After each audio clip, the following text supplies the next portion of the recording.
Everybody, bonjour mes amis, and welcome back to yet another fun annual installment of the Cup Fringe Roundups. Yes, we are back at the Toronto Fringe once again.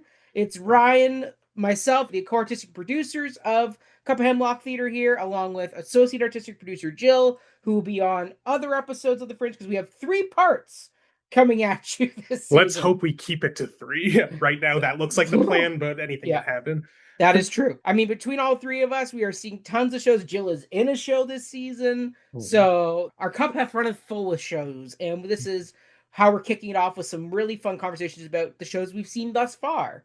And we will see how many we get through, and then the rest will bleed into part 2 and part 3. And God hope, let's not say part 4. I'm hoping for not. So, Ryan, what is in your cup today? Do you want to guess?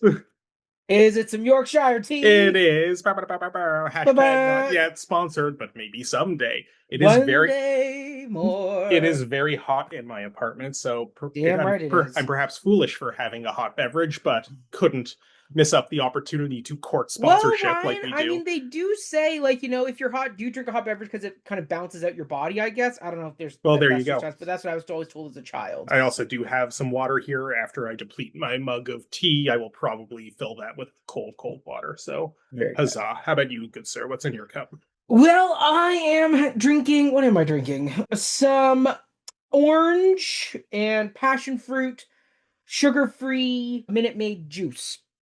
Tonight. That's good. It was on sale at the Metro, so I was like, great, I'll grab a couple bottles. Yes, but Ryan, we have been at Fringe. You have seen a plethora of shows. Yeah, I think at time of recording, we're recording this before Fringe is over, even though, as a rule, all of these parts will come out after Fringe has ended. Even if we could rush this first part out before Fringe is over, we don't think it's fair that some shows get coverage during the festival and others don't. Agreed.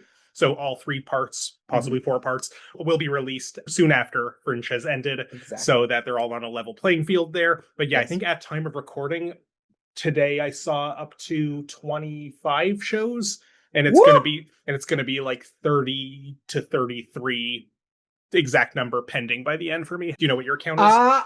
My official count is 19 shows that I had enlisted to see. There is still 1 show that is outstanding on the final confirmation. So if heavens be, it'll be 18 shows. If everything runs according to schedule, it'll be 19 shows. As of right now, I've seen 10. Okay. So we're over the halfway mark.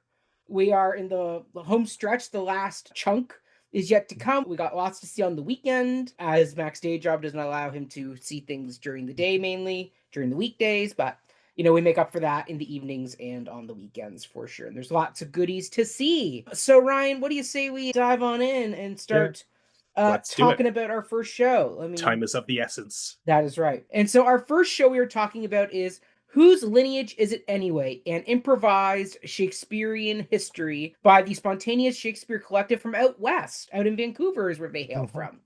And so, Ryan, first of all, we should just set up that every show is different. This is an improv comedy show where they ask the audience for a family story that they will then use as a basis to then spin off and do either a Shakespearean history, Shakespearean tragedy, Shakespearean comedy, depending on what kind of the story it is and if it can fit. The title claims history, though. Wait a minute. What are those other genres doing here?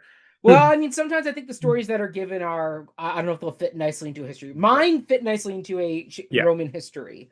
So this is fun. This is why I wanted to start with this one, because it's fun that there are some shows that just you saw, some shows on this list that just I saw.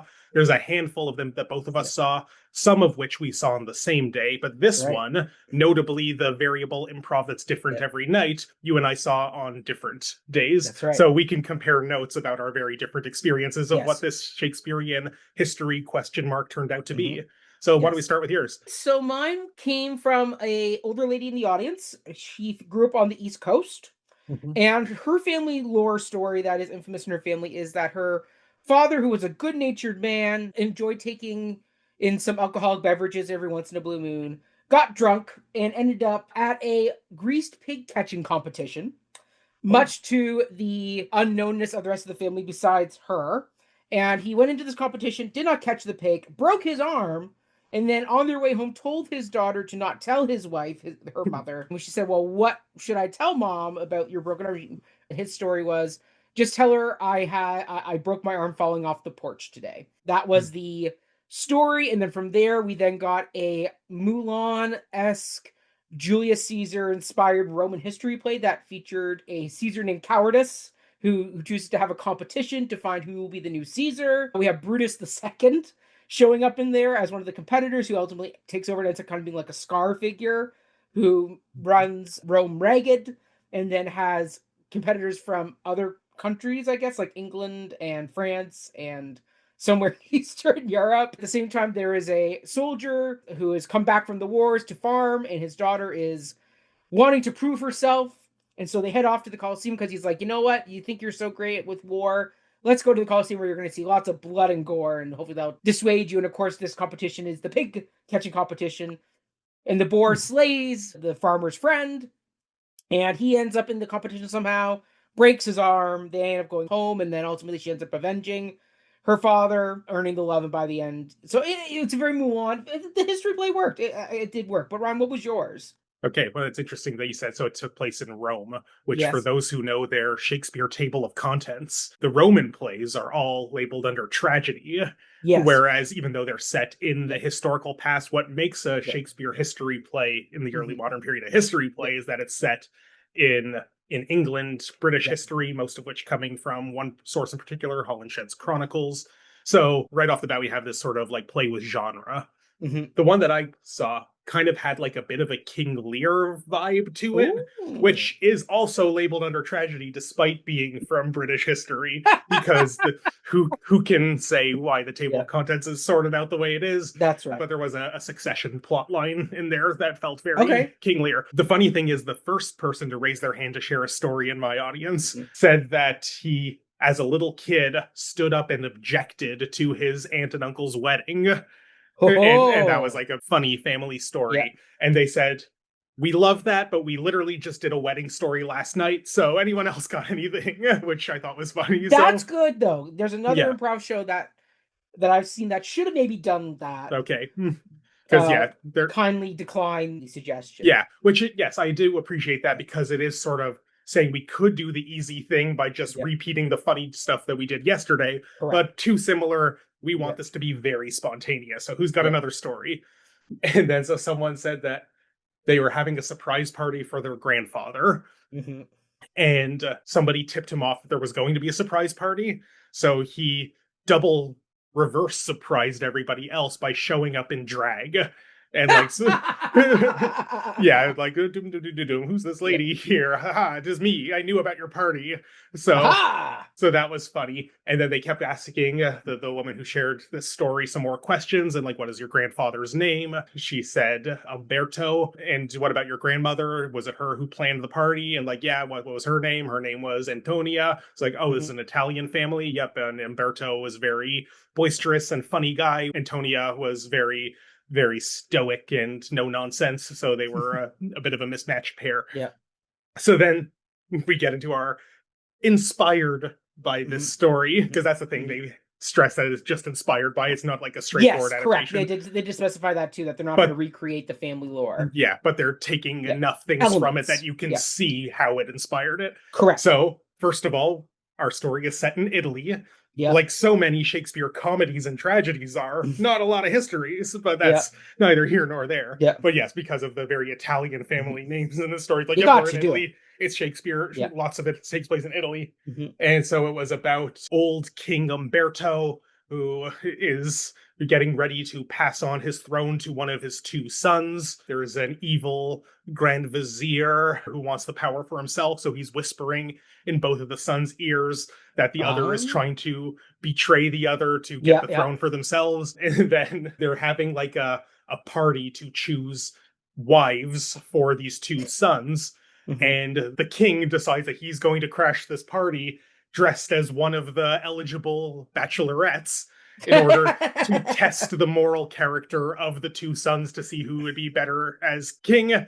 So both brothers, who are already suspicious of each other, fall madly in love with the most beautiful woman at this party, who is indeed their father, and conflicts ensue. Their mother, who's no nonsense, gets stabbed due to various political machinations Oh dear. by one of the sons, who then has to go run off into exile, and he comes back, and there is a whole test of character, and the baddie vizier is punished, Yep. and the right son becomes king, and Okay, all so is well. similar vibes to like similar type of Yeah.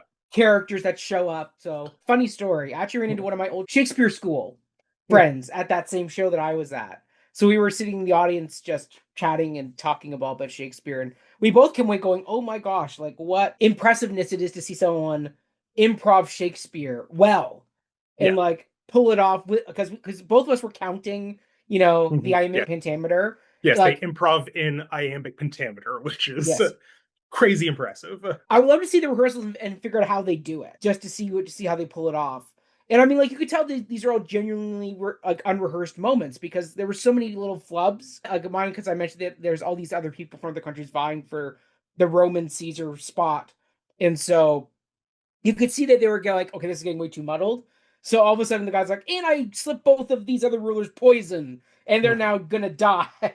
And then, of course, they all start slowly dying on stage, and the one person goes, maybe we should die off stage. Yeah, they did that exact same joke actually in Okay. mine. Okay. So Okay. so they have a few kind of holstered Shakespeare Good. staging jokes that sort of Yes. give some structure to it. Yes. Can I say, because you're right, it is absolutely incredibly impressive what they do. Yeah. I think an issue that I have with this, that it's sort of hard to articulate why it bugs me, is that it's not a history play? No, that I've said my piece about that. That's just me being pedantic. But it's very, very impressive. And I think it's impressive at the cost of necessarily being funny. Which, a few things about that. First of all, there's no rule saying improv has to be comedy.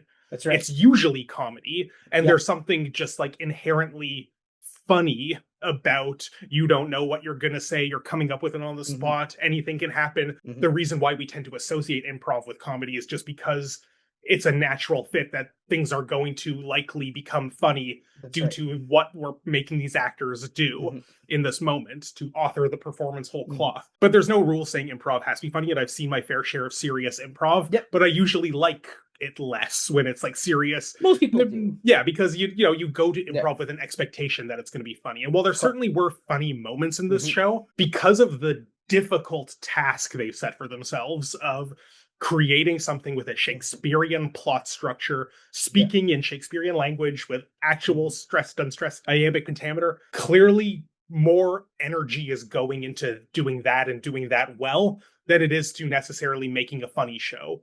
If it is funny, that feels like a byproduct rather than the intended goal.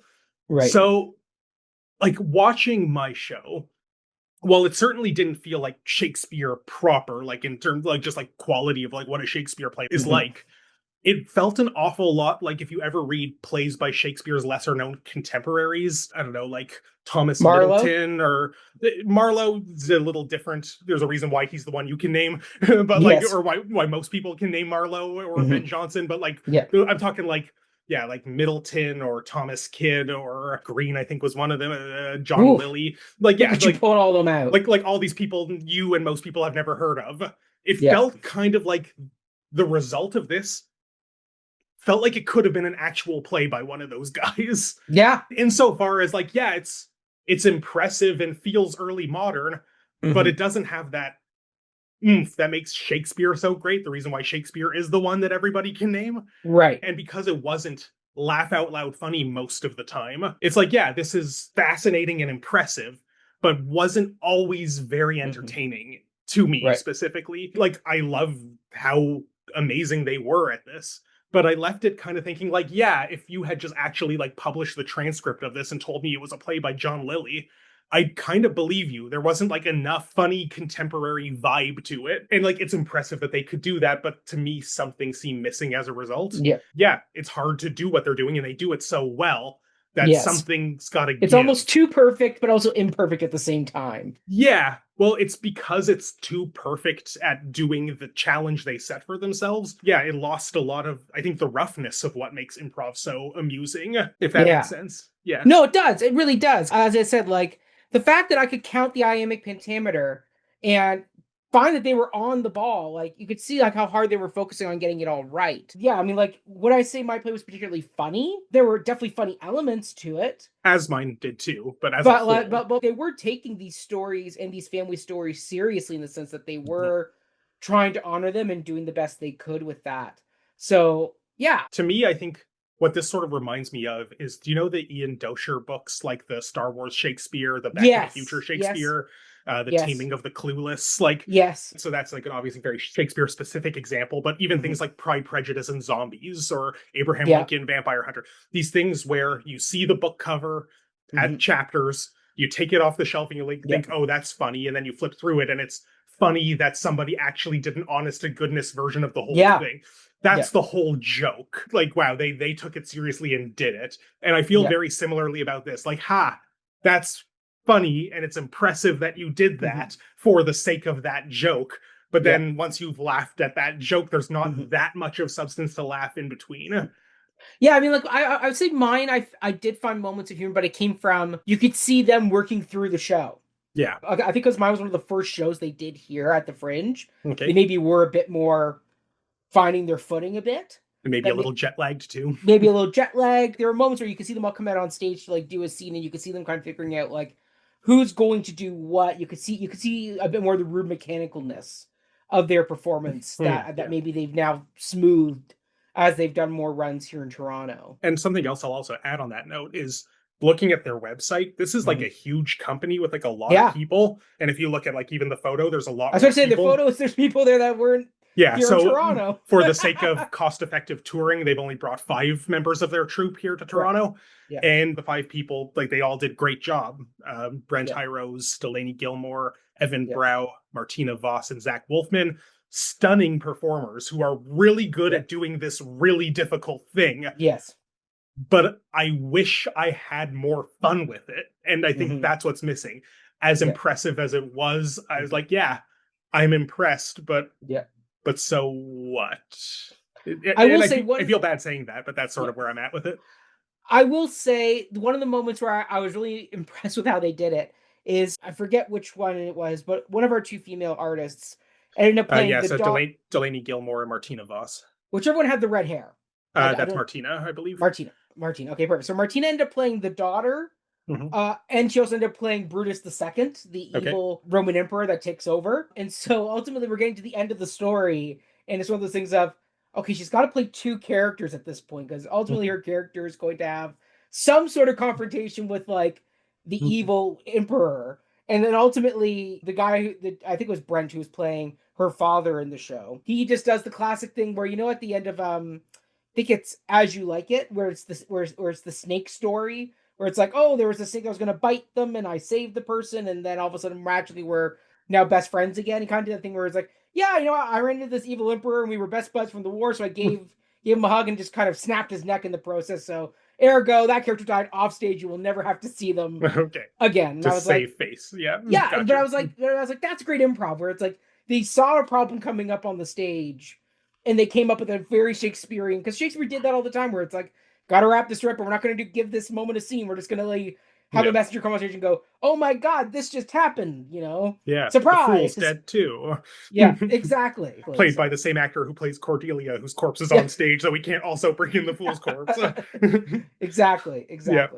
There we go. Okay, next is another Shakespearean piece. It is Romeo and Juliet Part 1 by Shakespeare, Say It. Yeah, that's the title. That's the whole title. No.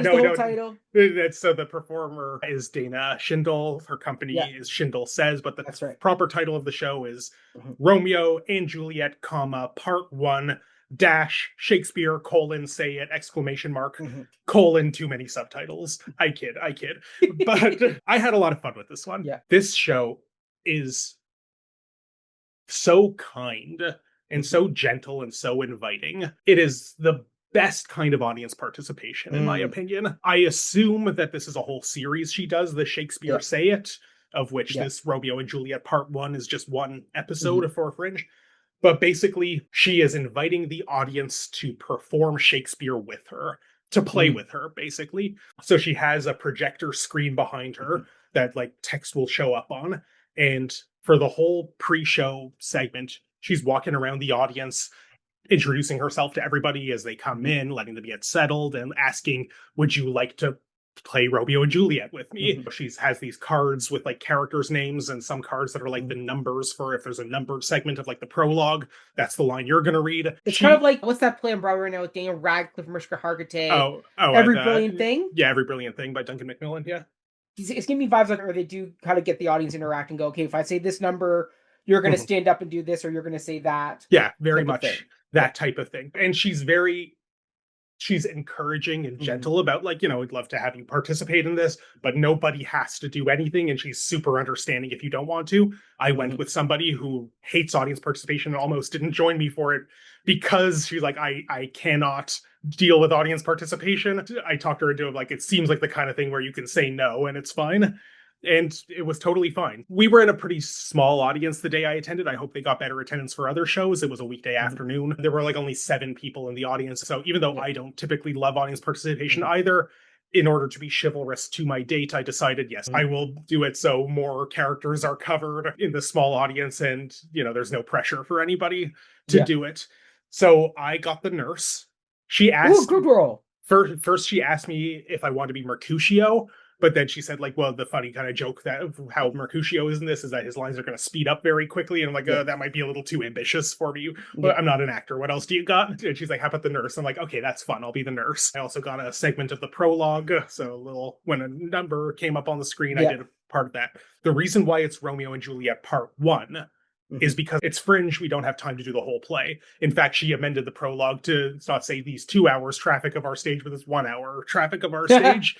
And instead of cutting stuff out in order to do an abridged version, she just gets us to the end of the balcony scene and then it's over. And that also makes it more happy, more positive. We do not get ourselves to the tragedy. It's just like a fun experience where together we're all playing our part in the Shakespeare play. And you do it from the comfort of your own seat, which is interesting. It helps that it's in a very small theater. You have your characters.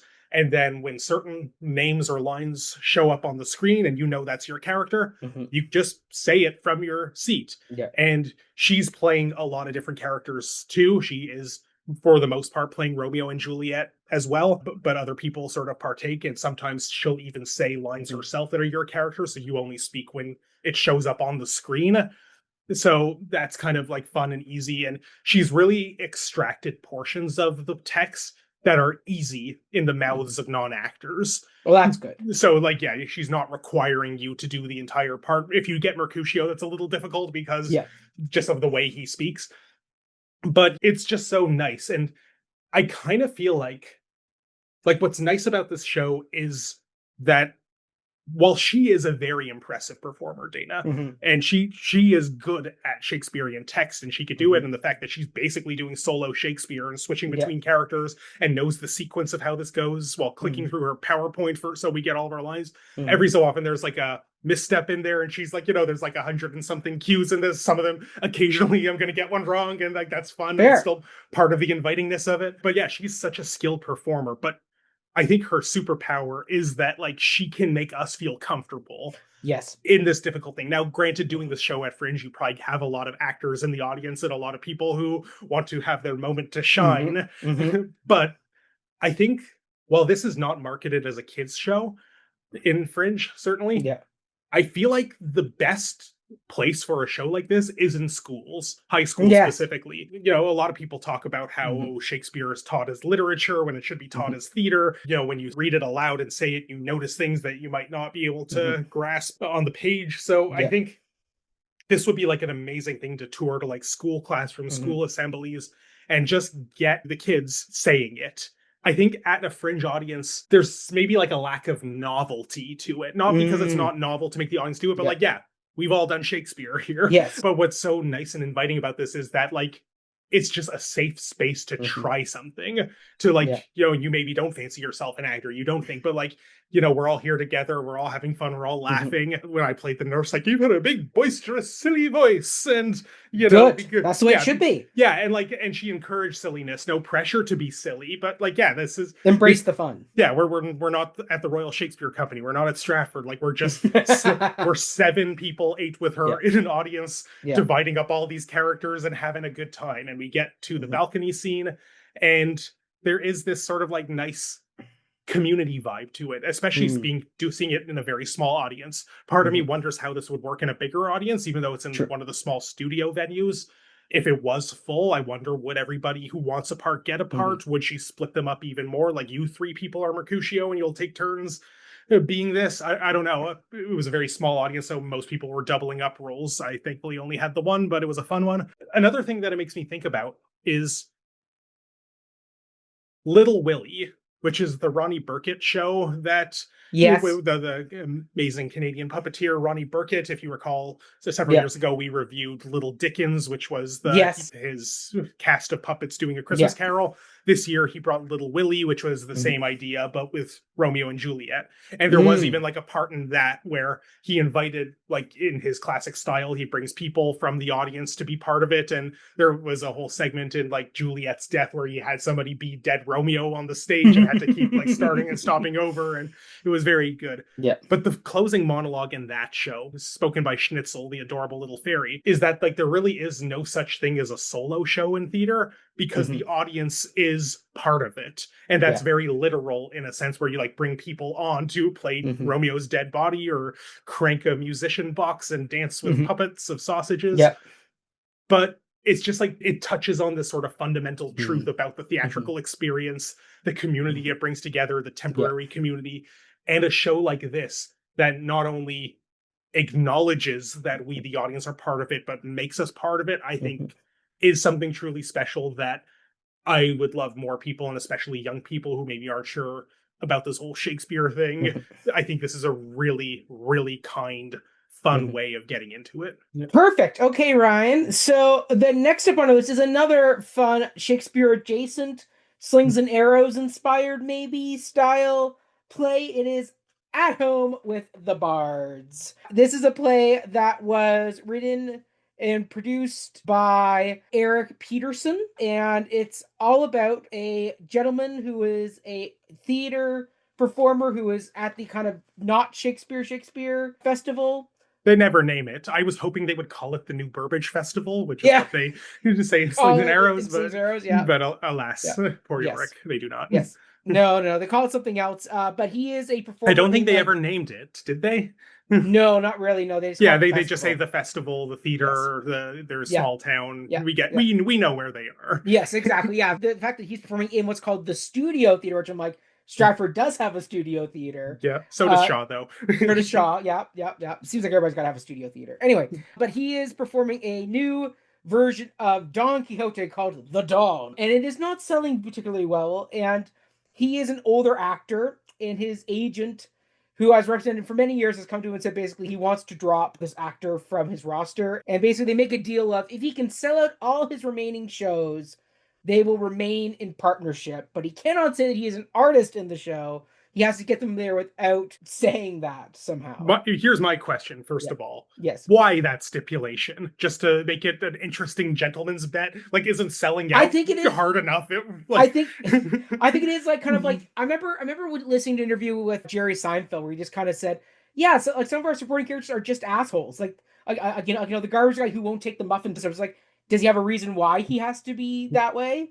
No, he just doesn't want to take the muffin stumps, and therefore that creates conflict. So I think for this they were like, they wanted to add more conflict, and the fact that this guy does want to drop him as a client, he probably would want to make more hoops for this guy to jump through, hoping he will fail.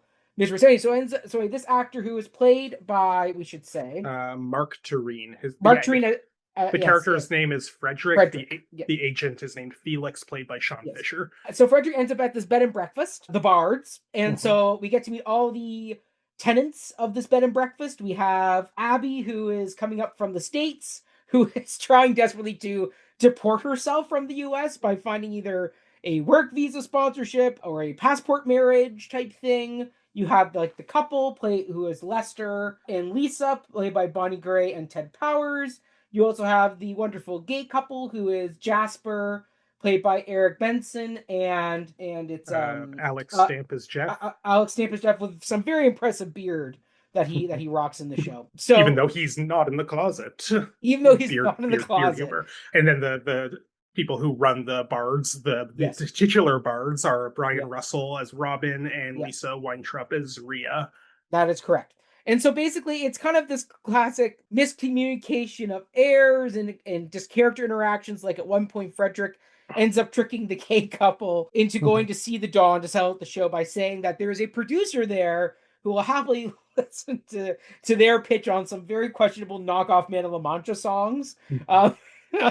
Which it's just, I mean, for me, I found this funny. I know, Ryan, you were a bit more lukewarm on this piece. I found it very charming because I've seen other plays with older fringe actors and they haven't always been hits for me. This one, I was like, there's a charm to this. Like, all the characters are fun to watch. Like Abby constantly getting screwed up by trying to get herself out of the US by any means necessary. So at one point she's trying to like make a throuple with Lester, then she's trying to sell herself off as like a closet lesbian and like like it is fun. Like I know I don't know, I enjoyed it. Ryan, what did you think? Yeah, like it is charming. I will agree. There is a charm to it. Yeah. I just found it kind of slow, a bit of a drag. I very rarely laughed aloud. At best, I got a smirk out of me. It's fine. It feels like a play written to be performed at community theaters, and it kind of felt to me like it was being done by community theater actors, and there's nothing wrong with that. There's a niche for that.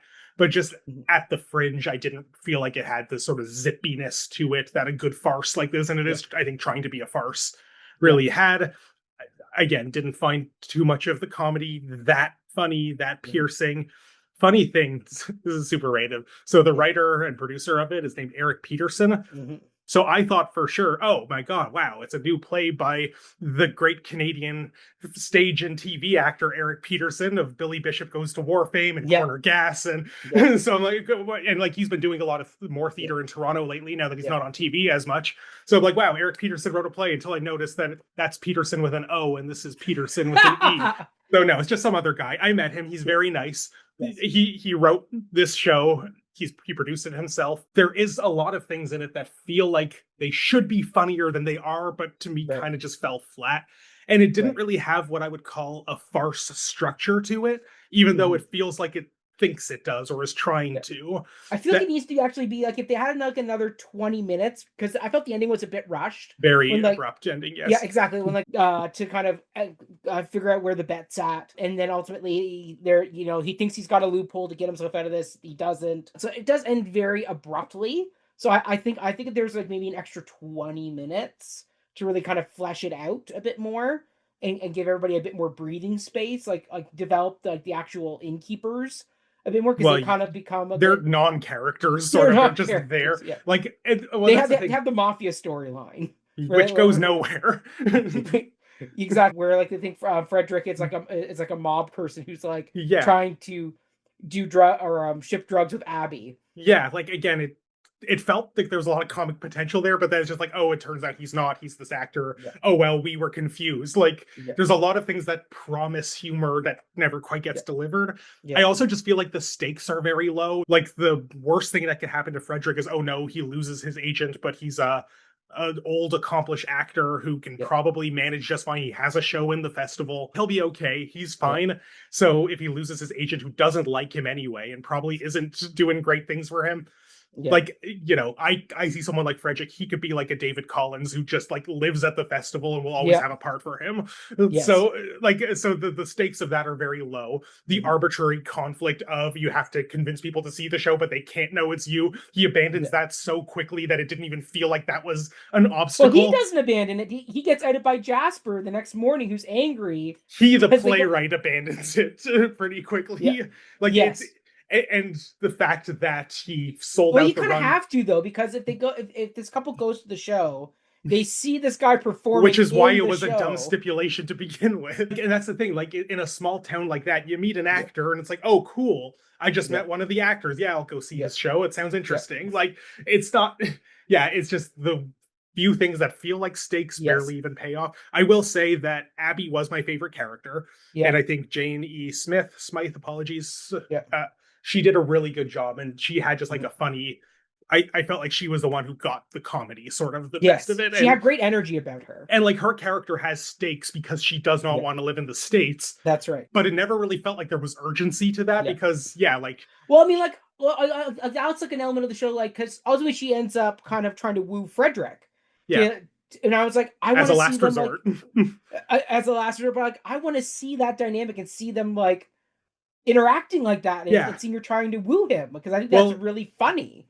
That like and she like, doesn't like him because he's a supportive Don Quixote, and well, as a librarian she doesn't like Don Quixote. and that's like a whole other thing. Like, to me, that was basically the resolution, her Yeah, deciding, fine, I'll date this guy because I'm out of options. yeah, When I feel like that could have been the inciting incident to a much funnier version of this, that yes, started with, there's nobody here who's single. Oh no, I yeah, have to date this obnoxious guy, and we disagree yeah, about literature. And then the yeah, show could be, a classic rom-com enemies to yeah. lovers kind of thing.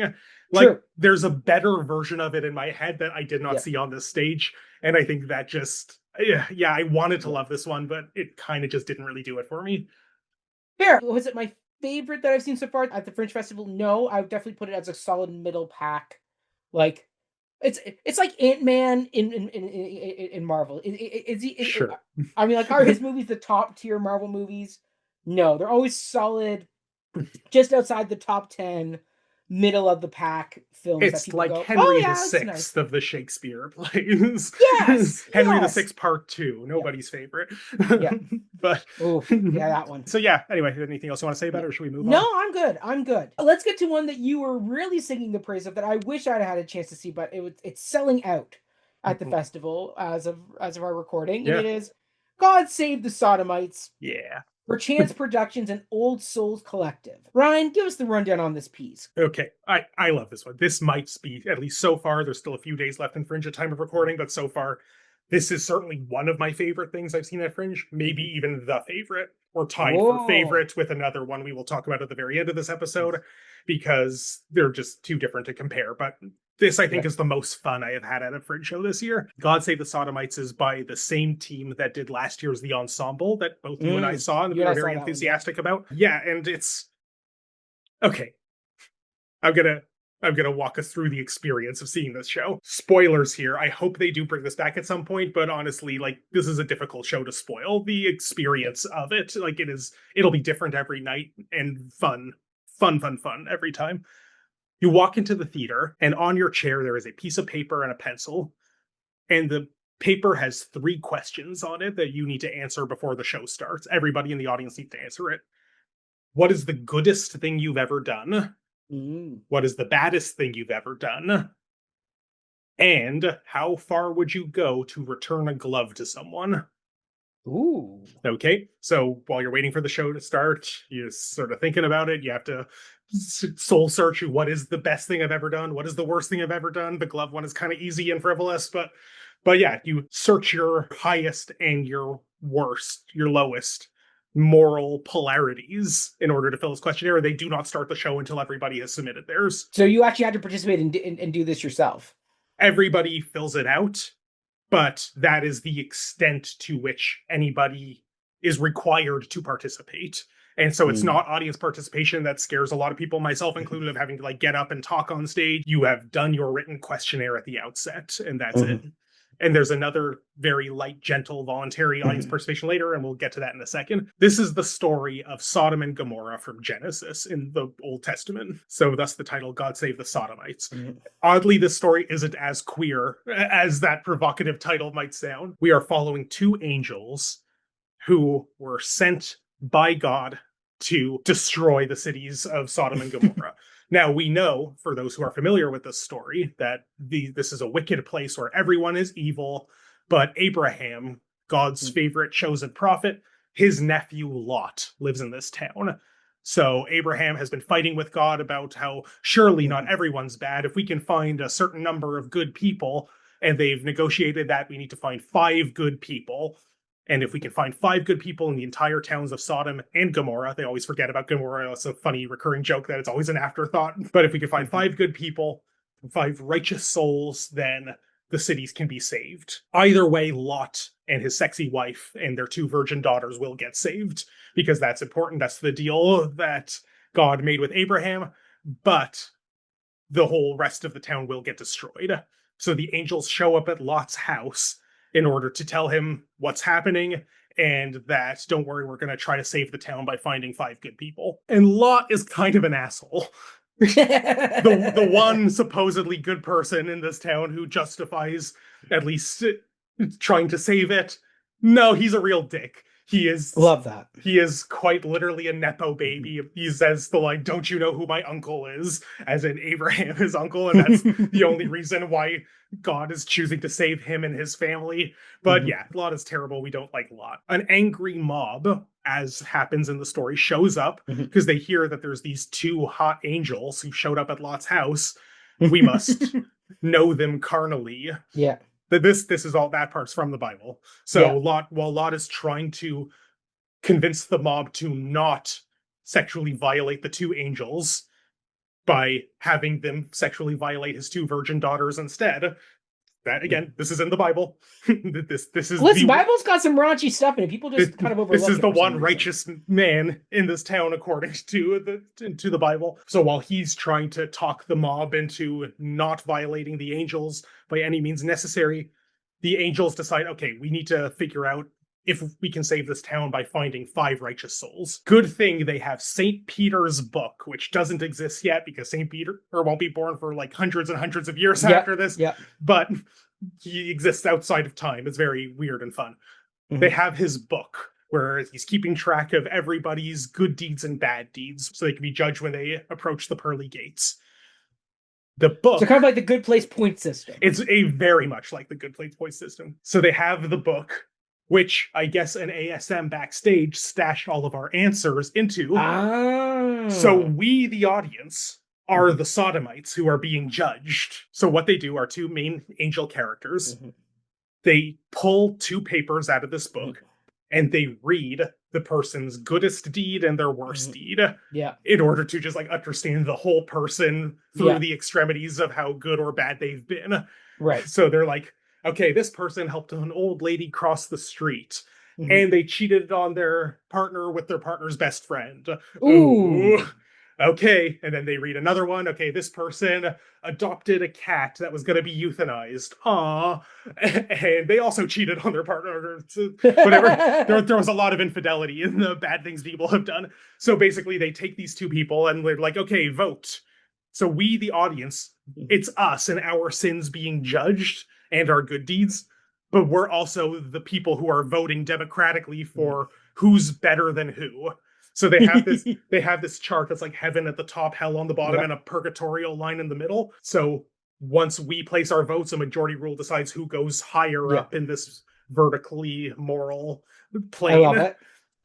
So the goal is to find 5 people who we all agree are decent enough to save the town. Right. But then over the course of the story, they're like, hey, wait a minute. This Lot guy who we're instructed to save is like really just the worst. He's absolutely terrible. And even though his wife is never seen on stage, she's actually much more righteous. And the glove thing becomes funny, also part of it, but that's like less relevant to that. I don't even need to get into that because I feel like I'm going long on this. But this is a show that is just so sharp, so clever in its structure. If you are familiar with your Old Testament, you will catch so many jokes in this that people who aren't will not. You can tell watching it who knows their Old Testament and who doesn't by who's laughing at what. So like that's already just really fun. It's saying some really like thoughtful things about morality and specifically about questioning both the omnipotence and omnibenevolence of the vengeful Old Testament God, who not only needs these angels to see things for him, like, wait, isn't he omniscient? Should he be able to see all this anyway? Why does he need us? Is he testing us in here? Wouldn't he know the answer to this already? If he's instructing us to destroy the city, then doesn't that mean that there are none? But no, clearly there are, and it's a test. But also testing his omnibenevolence, that like, well, why would he make these creations just to like destroy these people? And he just did that with the flood, and like he's constantly having to like redo. So yeah, so there's like a lot of like very incisive satire about religion, and it has like all the same sort of comedic flair that we saw last year in the ensemble, but with this added improvisational element that really just shows how quick on their feet these actors are.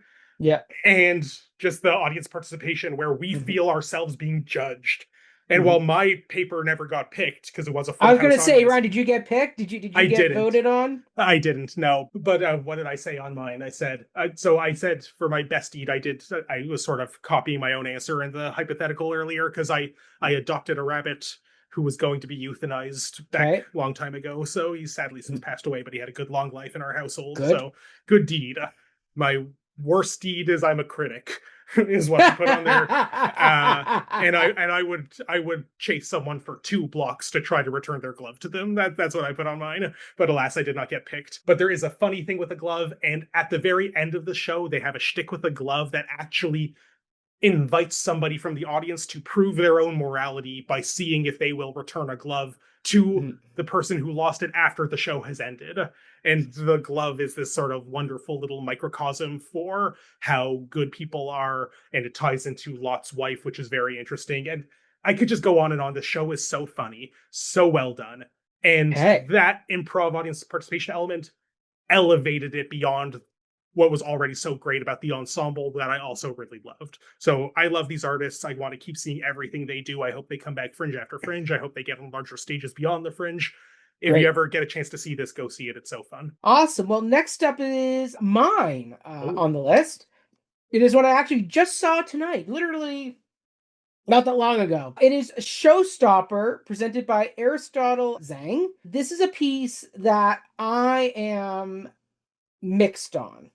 The premise read really interesting, where basically this person is let go from their film studio position, and they basically have to get their passion project mounted that they've been working on for 30 years after it's been called the Snooze Fest. So I'm like, that premise sounds really dynamic and interesting to see how it's going to be done. Turns out it's an absurdist piece, which, as Ryan knows, is never a hot button issue or hot button show for Mac. Did it not advertise itself as such? I'm looking at the description. Not in the description. They didn't mention anything about absurdist. Okay, maybe I missed it, but from the description on the website, it does not mention it is an absurdist piece. So that being said, this is clearly a passion project. The program, which once again, bonus points for giving me an actual program. There we go. Clearly, this is an actual passion project for our playwright, who is Andrew Jha. In their playwright notes, they talk about their recent experiences and their relationships and working experience in New York. And so clearly they're bringing quite a bit of their experiences into this piece. It became, I felt it sometimes a bit like a therapy session where I went, okay, is this an art piece or a therapy piece? I couldn't quite, I don't think those are mutually exclusive, but sure. Well, once again, like, I'm always of the opinion of theater is great, but therapy sessions are for you and your therapist, not for me as an audience member to sit if you want to go through. And art is therapeutic to make. So again, I don't see that. I think that's a false dichotomy that too many people are too quick to be mean about, but that's just me. Fair. Yeah. So, I mean, this piece was, I will say it really blended the line where I couldn't tell if this was the playwright or their alter ego doing something in the show. Because the artist wrote it and so, like, I felt there's so much personal in this that at times I was like, is this a character moment or is this a actual real life artist moment? You know what I mean?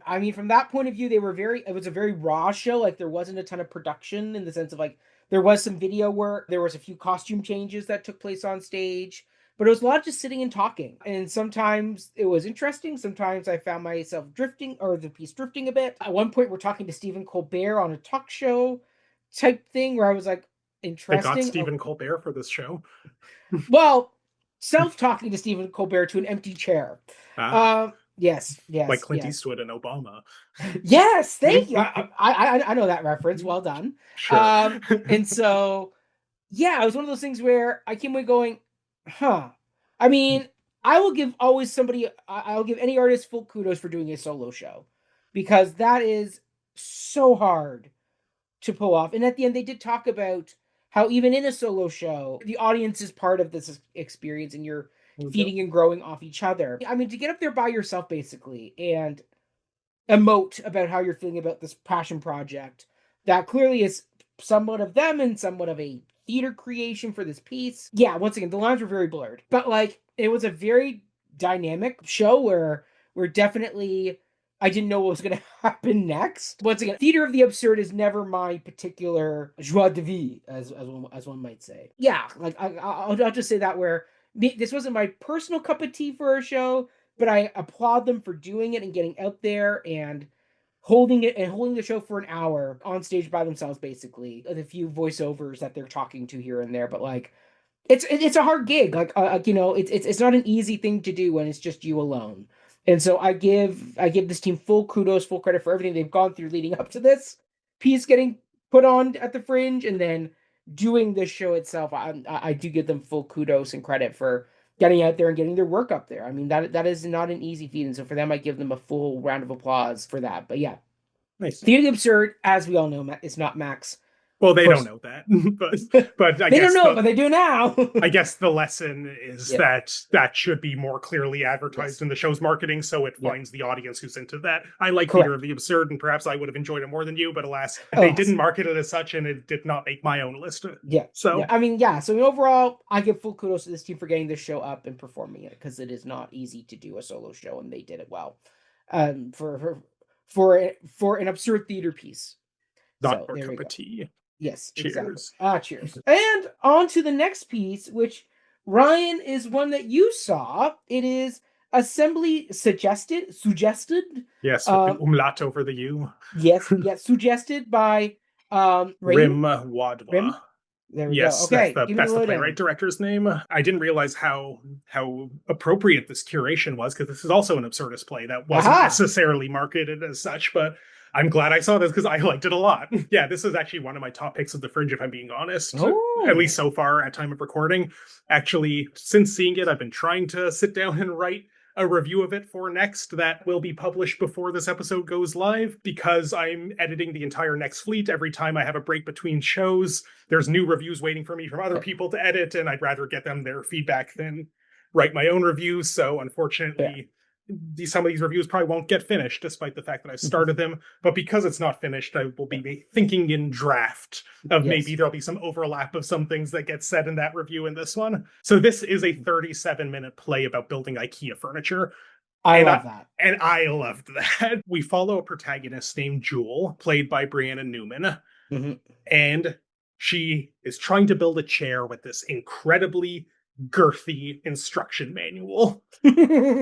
Huge, as one does from IKEA. Huge tome. And what she learns quickly is that you cannot hubristically skip steps. The only way to do this properly is to follow the steps to a T. And one of the first steps is you need Violet to hand you the Allen key, says the instruction book.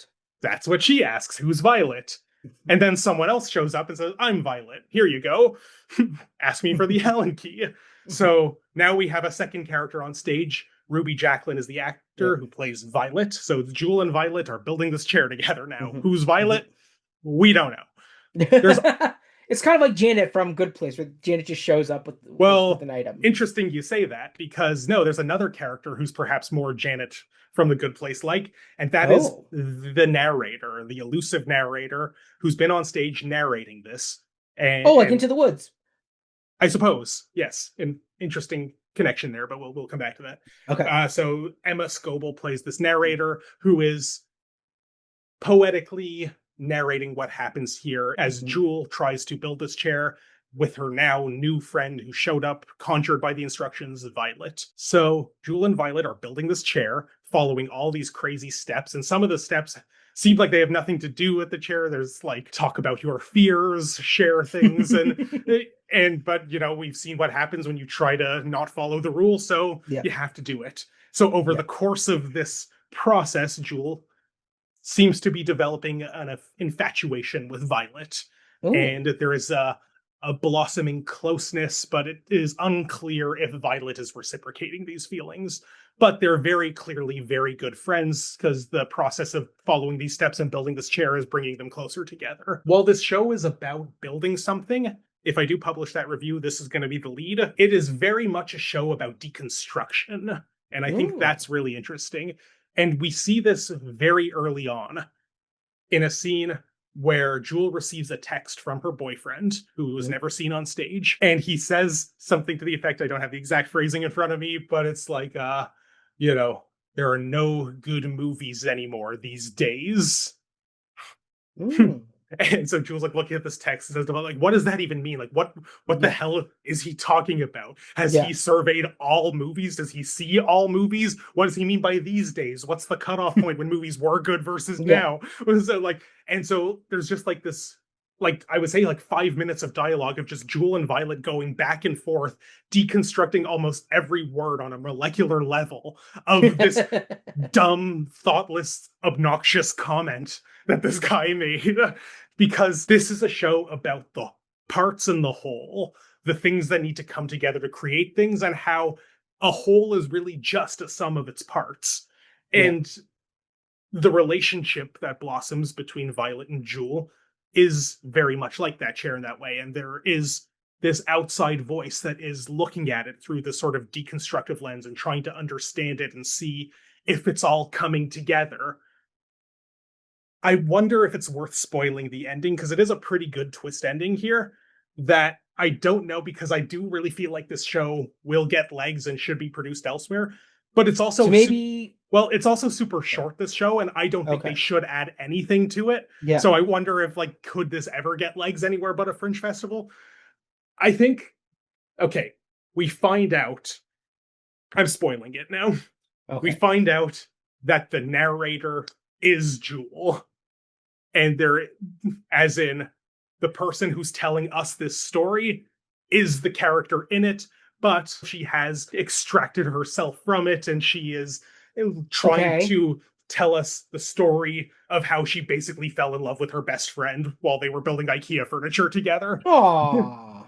And how she kind of misinterpreted what was happening there and suffers a devastating heartbreak as a result. So it's really about, like, it's about the way we sort of construct stories to make sense of our lives here. And this is why I kind of sort of clap back against the, is this theater or is this therapy? Because you know what? I don't know enough about this playwright to want to say, like, if this is based on any life experience. But this was like a very beautiful way of possibly processing a real life experience. And it's a story about how we use stories to process these things, and how we're trying to do it right and assemble it properly and follow all the steps and get to that perfect, satisfying resolution that maybe kind of never will come. And maybe when the chair is finally assembled, it'll just fall right over. It's really good. And the funny thing about it is, because I talked about this like deconstructive element to it, the playwright, she's an engineer. I believe this is her first play. I met her after the show, and she showed me her iron ring, which, if you know any engineers in your life, they all have one. My cousin has it. My dad has one. I'm a grave disappointment. Anyway, so like, yes, she is an engineer, and like this story is like so precise, so well created, well crafted, but it's also like really, really funny, really thoughtful, really well, like razor sharp. This is somebody who understands stories and understands how stories work, and she can even tell something that is on the face of it very absurd. You're reading a ridiculous size IKEA instruction manual, and then people show up and you have to ask each other bizarre questions, and it leads to all kinds of things. Like, this is not grounded in realism at all, yet there is this like really interesting emotional beating heart to it. I would love to see something else done with this, but I do not want any fat to be added to this, because it is just like so razor sharp and perfect, flies like an arrow the whole time, to the point where I just want this to be like a wonderful proof of concept to, you know, Tarragon, get this playwright on your residency roster. Let's see what else you can do for us. Very good. Keep your day job, because playwriting doesn't pay very well, as you probably learned from this Fringe, although good job on selling out most of your run. There you go. Anyway, I'm sure there's more I could say about it. If I did publish that review, maybe I did say more about it, or I said less, because that's a short review. But either way, this is a special one for me, and I do really appreciate everything it did. Perfect. Next up, we have The Remainders by Roar in the Woods. Ryan, shall we go to the public library? Why do you go to the library, Ryan? Why do I go to the library? Free Wi-Fi, books, a place to sit where you aren't expected to spend money. Lots of reasons to go to the library. Most people probably watching this don't need to be convinced that the library is important, but anyway. It is important. Yeah, but I think unless you are sort of in municipal government, you probably don't need convincing of that.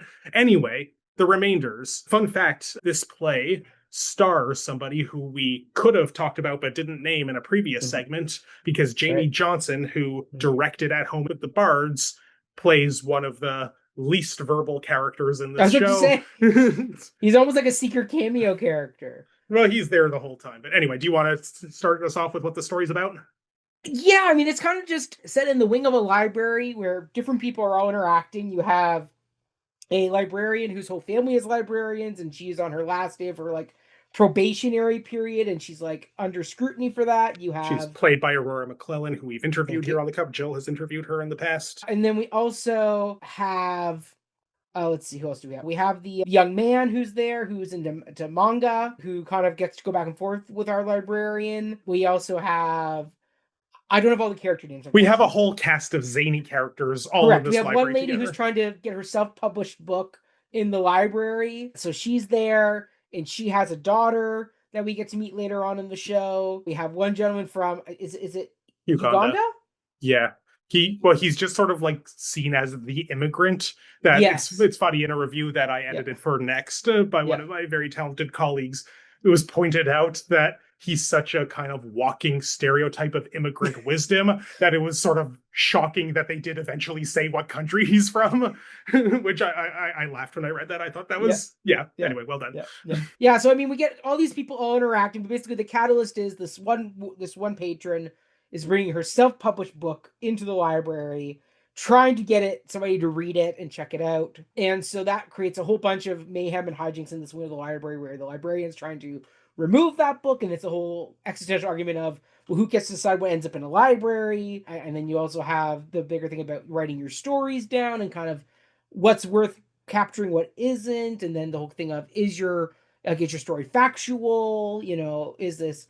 And then you also get into a whole bunch of family dynamics as well. Basically, it all centers around this one woman and her self-published book. I don't know. Did I miss anything, Ryan? No, that's, again, you can be it's a whole bunch of wacky characters in this library. But yes, the fact that we have this self-published author trying to shelve her memoir and hope that it can therefore be part of the library and find its readership. Okay. So I met the playwright after I saw this show, Rebecca Beckett Grace, very nice person. Yes. Interesting Play here. I guessed correctly that she's never worked in the library before. And that's and that's not, that's not saying like, you can't write a good play about libraries unless you've worked in a library. But there was something that stood out to me in this that I'm like, I'm pretty sure this person has not worked in a library. What was the tip off, Ryan? The tip off is that it was something, I forget the exact line, but it was like, we do not allow self-published books in the library. That's not a real book. And both of those things are factually untrue. And you know why? Because my mom is a self-published author and she got her book in the Toronto Public Library system. Oh, there you go. And two, a self-published book is a real book. It has an ISBN. Yeah. Like, that is a real book. It's not traditionally published. It might not have gone through the same editorial standards as books from traditional publishers. But, like, it is a real book, and you can go through proper channels to get it circulated in the library. What this person's doing wrong is just putting it on the shelf and hoping people will read it and take it out. But so that there were just like lines of this. I'm like, I think a little more research about how this works would go a long way to creating a bit of credulity to the situation. There's small nitpicks, but they took me out of the world here. Fair. I mean, for me, like, I was really worried when we got to the opening moments and it was, I go to the library. Yes, everyone turn to audience and say their little mini monologue about what the library means to them. Yeah. That I was like, oh, what are we in for here? But I will say the characters that this playwright created are fun to watch interact. I enjoyed their dynamics. Like, as I said, coming in of it felt like take any workplace spot and then throw some fun characters into them and see what happens. Well, again, just like the Bards, for me, it's a middle of my pack of 19 shows. I do feel like, there's a lovely elements to the story here, but I do think the play suffered from, it needs to be longer. It needs more time to breathe and grow the characters and flesh them out so they become a little bit less stereotypical. Like as we said, the one gentleman who's an immigrant, like, speaks in wise aphorisms. Yes, exactly. Like, if you had more time to really feel like a full 90-minute show, I'm sure you probably got to fill out the there's a moment where the librarian has like an existential crisis and And she Departs. she totally rage quits, which was Yeah. the funniest, like, because she didn't even like rage that hard. She like Right? knocked over a little stack of books. Yes. And Yes. like, you know, they made Yes. a much bigger thing out of it Yeah. than it really was. Yeah. It's also But just like so funny, the idea of like a family dynasty of librarians. Like, it's but like, like sure. that's funny, right? Like Yeah, that's like something it's you could really play with if you had more time to, because the show's runtime is let's see here. I think it was The like an show's hour. runtime is about just under an hour. So once again, if you had a bit more time with it to play with it, you know, I feel like you could flesh this out a bit more. Because like the daughter shows up about halfway through, and then she disappears again for a chunk of time, and then comes back ready to reconcile. Yeah, like that. Yeah. So Go ahead. can I just say about the daughter? Yes, So please go ahead. our author character, her name's Renee. She's played by Nicole Fairbairn. Perfect. And her daughter is played by Jaya Nkrumah. Apologies if we're mispronouncing any of these names. Jaya is black, Nicole is white. And that's not a problem. The problem isn't that, yes, you can have a daughter who's a different race than you. You could adopt. The father could have been of a different race.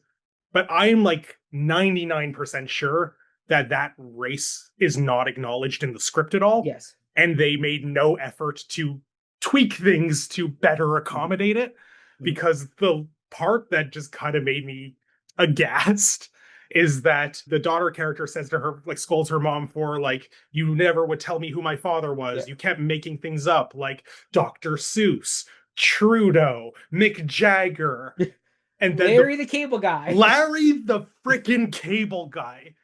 And like, there was never like an eyebrow raise that like you expected me to believe that these are the whitest guys you could have picked. But like, what? Cast the show however you want, but like, change the lines. Like, say Donald Glover, Harry Belafonte, Obama. Like, what do you do?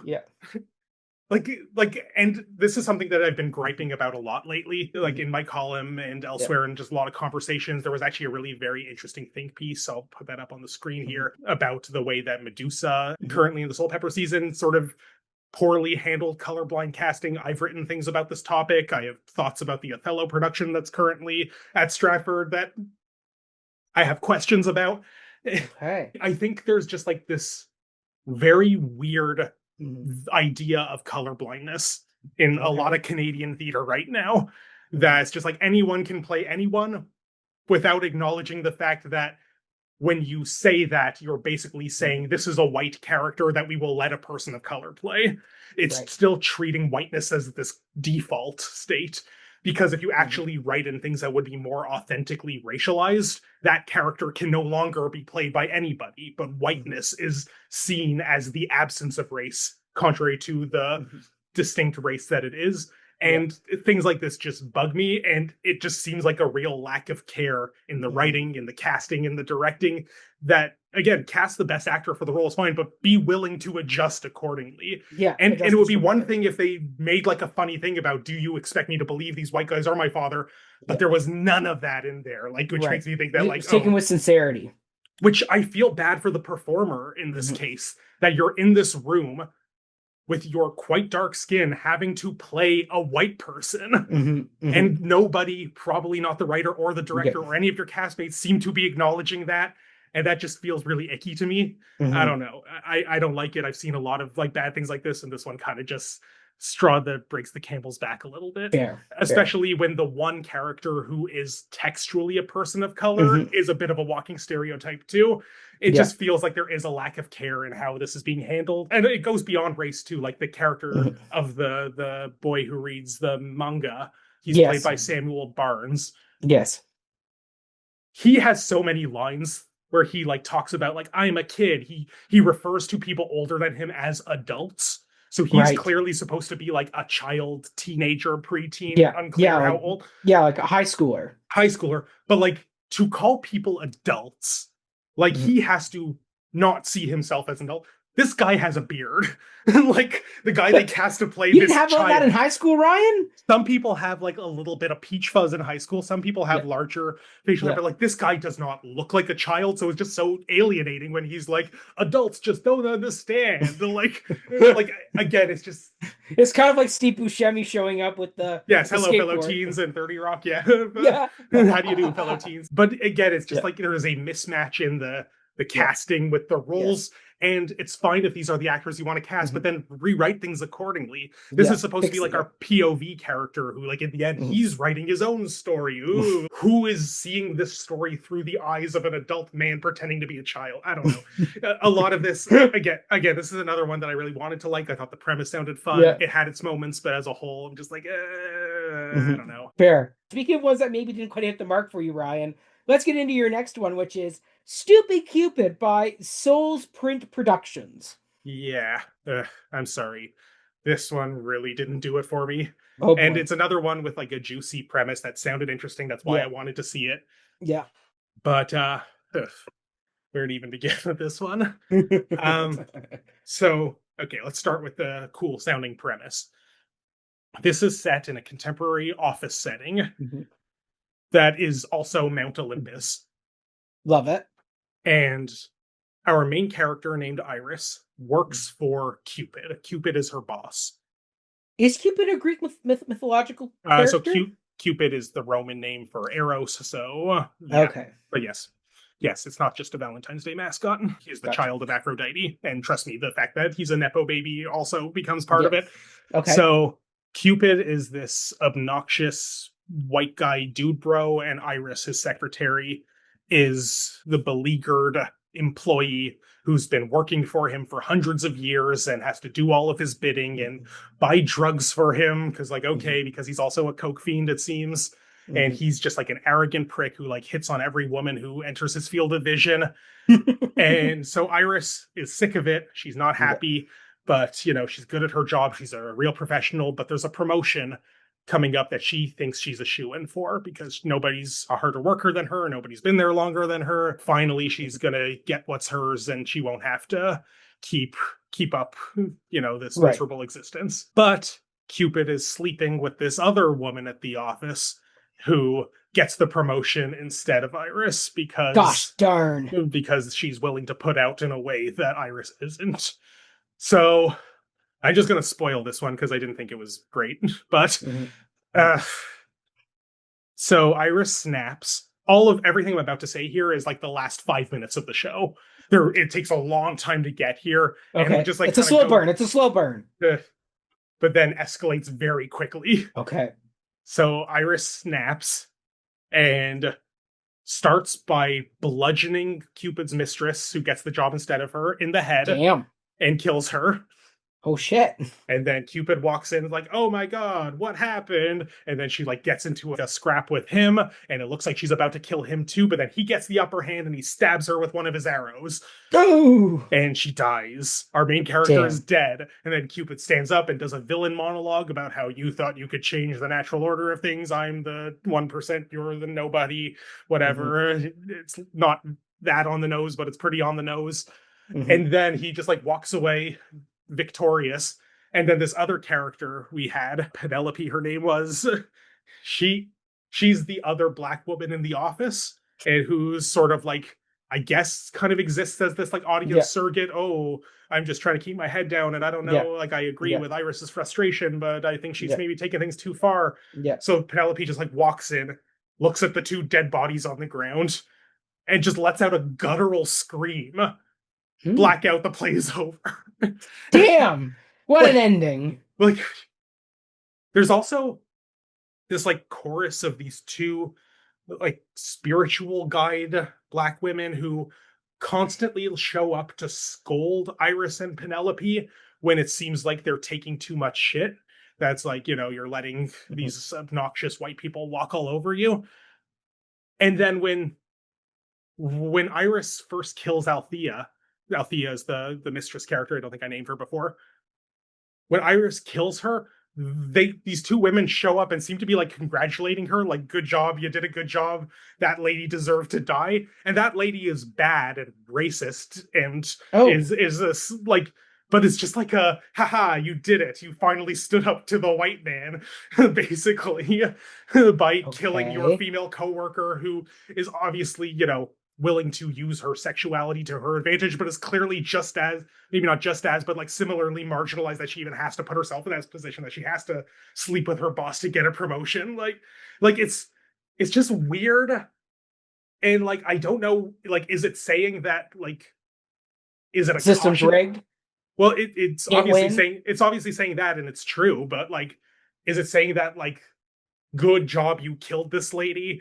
Like, shame you didn't kill Cupid too. Yeah. Like, is that what Yeah. this play is like really advocating Yeah. for? Like, it's some kind of like Yeah. allegory about like pent up black rage, and how like, Yeah. you know, if not kept, you know, if Or is it saying something like you killed the wrong person, where it's like really you should no, go for the no, top because she's person, not the congratulated by her spirit guides for doing oh. it. Oh, That's, maybe yes. not then.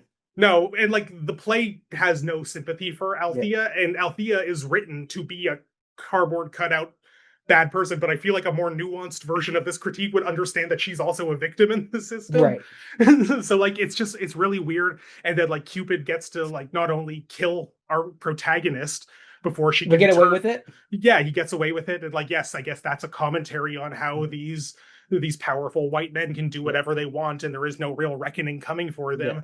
But then to like end with Penelope showing up and just screaming at the havoc that this has created. There's also like a romantic subplot where Iris has a boyfriend named Nico, and Nico works in carpentry, which I never quite understood what that meant. Maybe there was a line that explained He's it, but making the arrow I shafts. guess he makes the arrow shafts, but if there was a line that explained that, I missed it. Also, the sound quality was quite bad in this show. So like, and the actors spoke often very quietly, kind of like in a Oh, like that's sort of, rough. and often with their backs to the Mhm. audience, and a lot of lines sort of felt like they were being improv on the fly, even though it also Mhm. seemed very scripted.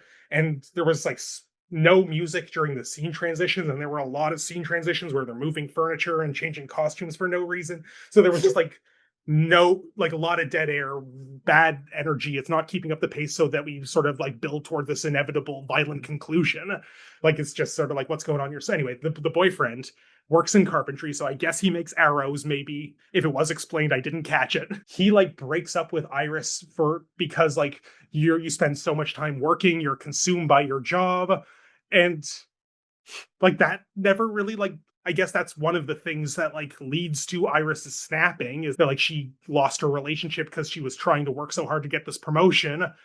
But like, you know, there's like no solidarity, I guess, in this. Mhm. There's the actor who plays Nico, which is Nathaniel Anderson. I haven't been naming actors throughout all this, so apologies to everyone, but he plays another character who she meets in the underworld when she has to go there to buy drugs for Cupid. And so like, he's the drug dealer there. As one does. Yeah, so like, he plays the drug dealer, and like, he comes from her old neighborhood, and it's like, long time no see, and oh, so this is where you ended up. It was like, yeah, Mhm. well, we can't all work on Mount Olympus. So it's kind of like guilting her for selling out basically, because she Oh. has this terrible, like, it's, I don't know, I could go on and on. I feel like I'm not being very coherent, but like, this play was hard to wrap my head around. And I appreciate what it's trying to say, the commentary that it's Yeah. making on race and the workplace, Yeah. but like, it just so sloppy. Mm. So much of it felt very sloppily executed. Mhm. Also, like, at least the performance I saw, I don't know if this happened every time, like, there was a part of the desk in her office that kept falling off and was like clearly being held together with like literal duct tape. And I'm like, why? Like, it was just to cover the bottom of the Yeah. desk. Like, why do you even Yeah. need that? Like, it's not staying. Yeah. They kept having to, like, part of me wondered if it was on purpose at one point. It's like, oh, is that what Yeah. carpentry, like, is this like an excuse for the boyfriend to come and fix the desk? But like, no, and that Yeah. but no, it's just, yeah, like, it's like literally not holding together. The Oh. scenes move so slowly and then escalate so quickly. The scene transitions were like really just like awkward, and then it just ends on this weird abrupt note where I don't feel like any of us have learned anything. And the closest thing to a lesson I could take out of this play is, put upon marginalized folks in the office will eventually snap if we don't do something about this. But even that won't be a victory, because the system churns on. I don't know. again, good ideas here and a fun pitch, like elevator pitch Yeah. that made me want to see this show. But Yeah. I think this one needs a lot more work if it's gonna try to see additional stages. I'm sorry, stupid Cupid. Okay. Okay. Next up, I have a fun one, which is Sinner, a one-woman musical tragicomedy about breaking up with white Jesus. That title alone sold me on a show where I was like, I gotta see this. Created by Marla Torgerson. She's lovely. I got to meet her in the Soul Pepper Lounge. When she pitched me, I was like, don't worry, girl, I'm already coming. This is her personal story about how she grew up in like Red Deer, Alberta, conservative, religious, fundamentalist, like far right as you can go type situation. Kind of think Duggar's IBLP level of some shady shit going on over there. There is a full-on almost molestation style song where she recounts some experiences she had growing up in the church. She then talks about going to like Bible college and how their unofficial group motto was ring by spring, basically. And she doesn't get that. She ends up going to South Korea to be a teacher. She ends up kind of falling out of the religion and finding herself in it and kind of being able to break away from the church. And so I will say Marla is a very good lyricist. Or I found her whole story, her life story, compelling. The lyrics of the songs were very engaging when I could hear them. Unfortunately, the venue itself. This was Theatre Pasmaray? Yeah, not all that conducive for where musicals. There's a lot of musicals, and we'll talk about another that had a similar problem soon. Yes. And so, I mean, like, so there were times where it was just her performing. It was like her at the piano, and that worked. But then they brought out a whole band where it was a drummer, to guitarist, to keyboardist, and the sound just got so cacophonous that you couldn't understand the lyrics. But Marla was rocking it, man. Cool. She was killing it, and she even had a full-on men's choir at the end, and I couldn't even hear the choir. I understood they were singing Hallelujah, but like, besides how this all fit together musically, couldn't quite hear it exactly. I will say some of the songs kind of blended together where they didn't quite have a distinct sound to them. Very kind of Sondheim, where Sondheim got binged for, not always having a hummable melody. Similar vibes where sometimes I think Marla's lyrics were stronger than her melodies. But like overall, like the story she told was so compelling, and it really was inspiring to see how she grew up in this church that was very oppressive of women. And by the end, she was able to break free that after catching her mother in a compromising situation that fractured their relationship. But by the end, by her own journey and her own realization of sexuality, was able to better understand what her mother was going through at the time. There's a good story there. She had a very compelling way of telling it, but because of the sound, some of the louder songs meant that I couldn't always understand what exactly was being said. But the vibe, the emotions were there. I could understand where we were going in that direction. Overall, it's a very well told piece. I mean, the fact she even gets into like religious ideology in this church and kind of like explaining like really Jesus is not quite the person they follow. There's another guy named Paul who is a bit more misogynistic, and we kind of follow more of his. like the apostle Paul from the Bible. Okay. Yes. Sorry, yes. You said this guy named Paul. Like, is there a new character? No. Okay. No. It was one of these things where like she's like, yeah, Jesus was this guy, but really we're following a lot of the oppressive women shit comes from Paul. Yeah, in the Bible. This is known, but yeah, it's known, but people really don't clock that. Like, why does the Jew have to be the one to explain this to you who went to Catholic Listen, school? I went to Sunday school, but it's gone out of my brain. Shakespeare took its spot. Either way, point being is, like, yeah, the fact she get like her whole opening at first, so she starts off with a trigger song where she explains what the triggers are for the show in a musical number, which is great. And then she spends like the first 10 minutes just going through the like religious ideology of the church. And how do you get to this religious fundamentalism? Like, where do their beliefs stem from in the Bible? And so the fact we get that, and the fact she's so willing to kind of get into that, and then that blossoms into other parts of the story. And the fact that she's so self-deprecating, like she talks about how, like, she goes to this Bible college thinking she's going to get married. Everybody thinks she's a bit kooky because she's a very energetic, outspoken woman. And so she couldn't even get a lavender marriage, as she says. I couldn't even get that. So hence why she ends up going to South Korea, where she had to survive squatting over the toilet. Something you never really knew how to do. It's one of those things where, like, she goes through this great journey that was really compelling to watch. It's unfortunately the sound quality of the theater undercut some of the story. And so, yeah, overall, though, another lovely piece that really kind of told a very compelling personal story. And I thought Marla did a really great job telling her life story in that way. Can I ask you a follow-up question about this? Follow up away. The title of this one's interesting. Yes. Sinner. Part of me saw this and was wondering, is this trying to like capitalize on the cachet of the recent Oscar-winning movie Sinners? Is there any sort of relevant connection there? Because I also feel like just breaking up with white Jesus sounds like such a funny, provocative part of the title. Like that could have just been the whole title. What do you think about the component parts? Do they all feel fitting to you as someone who saw it? I mean, the sinner part I think stems from her own feelings of herself sinning. Like, so she, because it's a lot of it's sexuality. So, like, in this religious fundamentalist thing, it's like, you save yourself till marriage. Women, she even has the whole thing where like they were taught like a piece of tape is like a hymen, where like if it sticks, stick it to multiple shirts, it loses its stick. And so the fact that like ultimately, and she even had a purity ring. Not that this is a purity ring, I'm just showing a ring, but like anyway, point being is she had that, and then she ends up hooking up with this South Korean Taekwondo teacher guy who ends up ghosting her for a bit. There's a pregnancy scare. So ultimately, it's her journey through like realizing sexuality, and so coming to terms with what would have been called a sinner in this church, a forlorn woman. She even talks about how like, in that church, the way they got to the Christian body of slender and slim and not very curvaceous came from the fact that like these church people didn't want to be associated with Africans who they deemed as like demonic because the women were curvy and full-bodied, and that was more suggestive to these missionary men. And so a good Christian woman is slender and slim and does not have a full figure.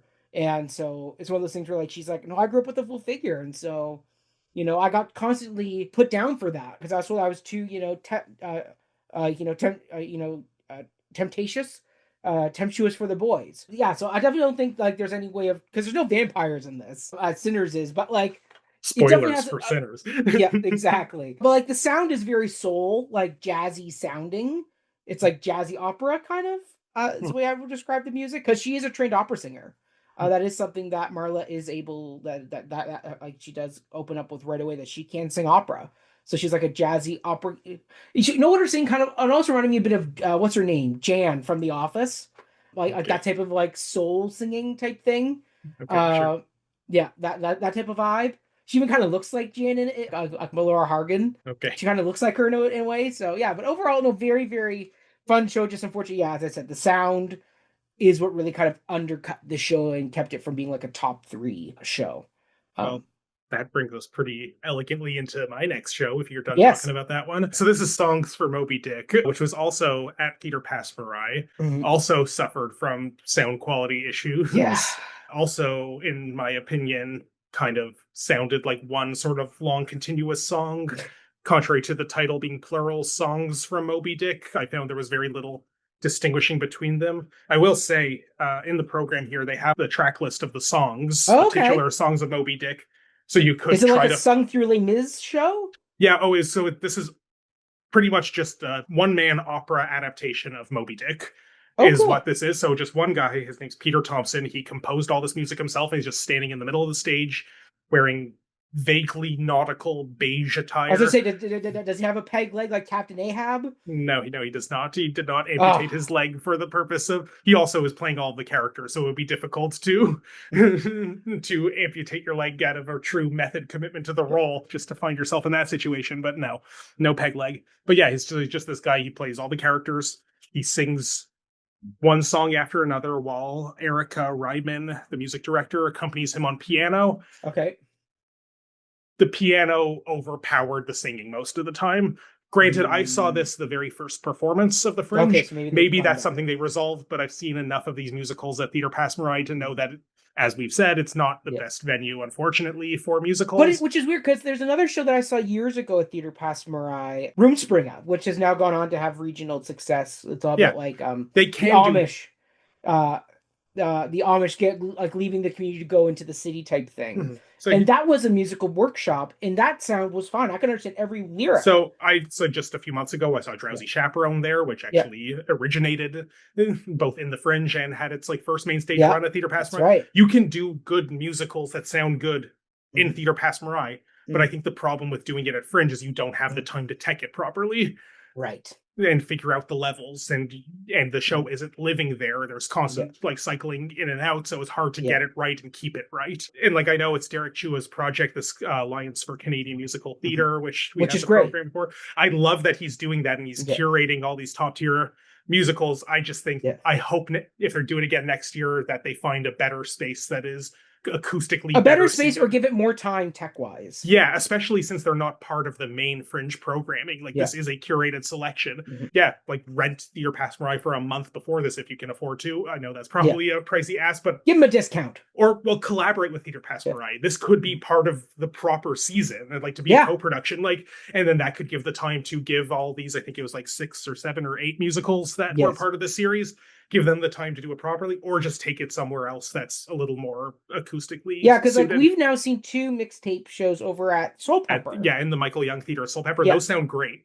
Those do sound great. Yeah, that's just and it's like I don't think that space was designed for musicals, but it just fits better there in a way that sadly Theatre Pass Mariah with limited teching time does not. But anyway, so back to Songs for Moby Dick. So it is unfortunate that this one man singing and the piano accompanying him did overpower him at my opening performance. So Peter Thompson, he's written these songs and like they're very operatic, they're very powerful. He has a very strong tenor voice. Love it. He has given himself quite the challenge here. Nobody made him do this. This is his project, but he is just singing continuously for an hour, an operatic tenor. He's a good singer and he sings well. The songs they leave something to be desired. I mentioned earlier that we have the sequence here of what they are, but they did just kind of sound like one continuous song. There wasn't enough vocal distinguishing, there wasn't enough melodic distinguishing. You would have to really be following along with like a pen in hand to check mark your way through this to get any sense that this isn't just one long sung through thing. Does the whale get a song? Will? No, the whale. Does the whale get a song? He doesn't get his own song actually, but he's an ever-present. Most of the songs are named after specific characters. The first song is Ishmael. The second song is Pequod. That's the boat. We have a song for Starbuck, the first mate, Stubb. We get a song called Ahab and another song called Ahab at Night. We get the climactic hunt, and then we get the epilogue. And it sort of just drones a bit after a while because it's just this one guy with a very... You gotta make him sound different.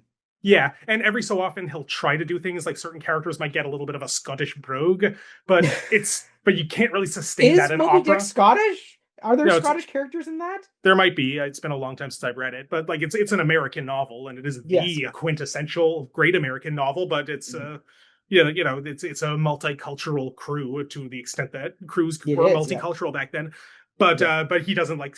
He'll introduce this character with a little bit of Scottish, but then doesn't sing Scottishly the whole time. So it just winds up feeling like all the same song again. And you're listening to it and I wish I had the stamina that he has performing it because I felt a little lost at sea, very unmoored by a lot of this. And I'll also say something that attracted me to this one, in addition to just liking Moby Dick. It's a book I've read a while back now, but it left a very strong impression on me. I think it's a very excellent piece of literature. Something that really attracted me to this is that it's directed by Adam Palazza, who is an artist who I like a lot. I think he has a very distinct directorial stamp vision, but I don't see any of that vision here. It really is just kind of like a concert show. Yeah, well, and just like a one-man concert. Occasionally he'll pace about the stage. There's one very kind of good image where in the iconic part of the book where Ahab hammers a doubloon onto the mast. I was about to say that's a memoir I remember from the book. Is the name of the doubloon onto the mast. Yeah, so they did an interesting sort of sound effect creation to make that hammering, but that's the most dynamic and vibrant it got at any point. And for someone who has such a distinct visual style, I would have thought that if part of what's selling this show to me specifically, and probably to a lot of other people, is Palazzo's involvement in the director chair. It's weird that it doesn't. Not only does it not look like it has his stamp, but I wonder how much did he even have to direct in this? Because it just seems like the guy wrote some songs and now he's standing in the middle of the stage singing them. Doing a song cycle. Yeah. I don't know. I think this would work a lot better as an album, maybe. Maybe get a few more singers in there. More singers in there, distinguish the characters. If it's pre-recorded, you can stop it and start it and come back to it anytime. But as a captive audience for an hour sitting in the theater, I found it a bit Yeah, a bit. Lost at sea. Yes, I was trying to not reuse that joke, but yeah, I guess we'll go with that. You were Ahab hunting for that whale. Yeah, The never-ending hunt. it ends eventually. Well, he does get his neck snapped in the rope. Yes, and there So. was like a nice red light to show that moment, but again, there wasn't that much that you could really hang your anchor to. Aha! I'm trying. You're trying. You're trying. Tip your waitresses. I'll be here all week. All All right, what's next? right. Next up, we have a fun one that you and I both saw. It is The First Vampire by Monster Theatre. Count von Count. Okay.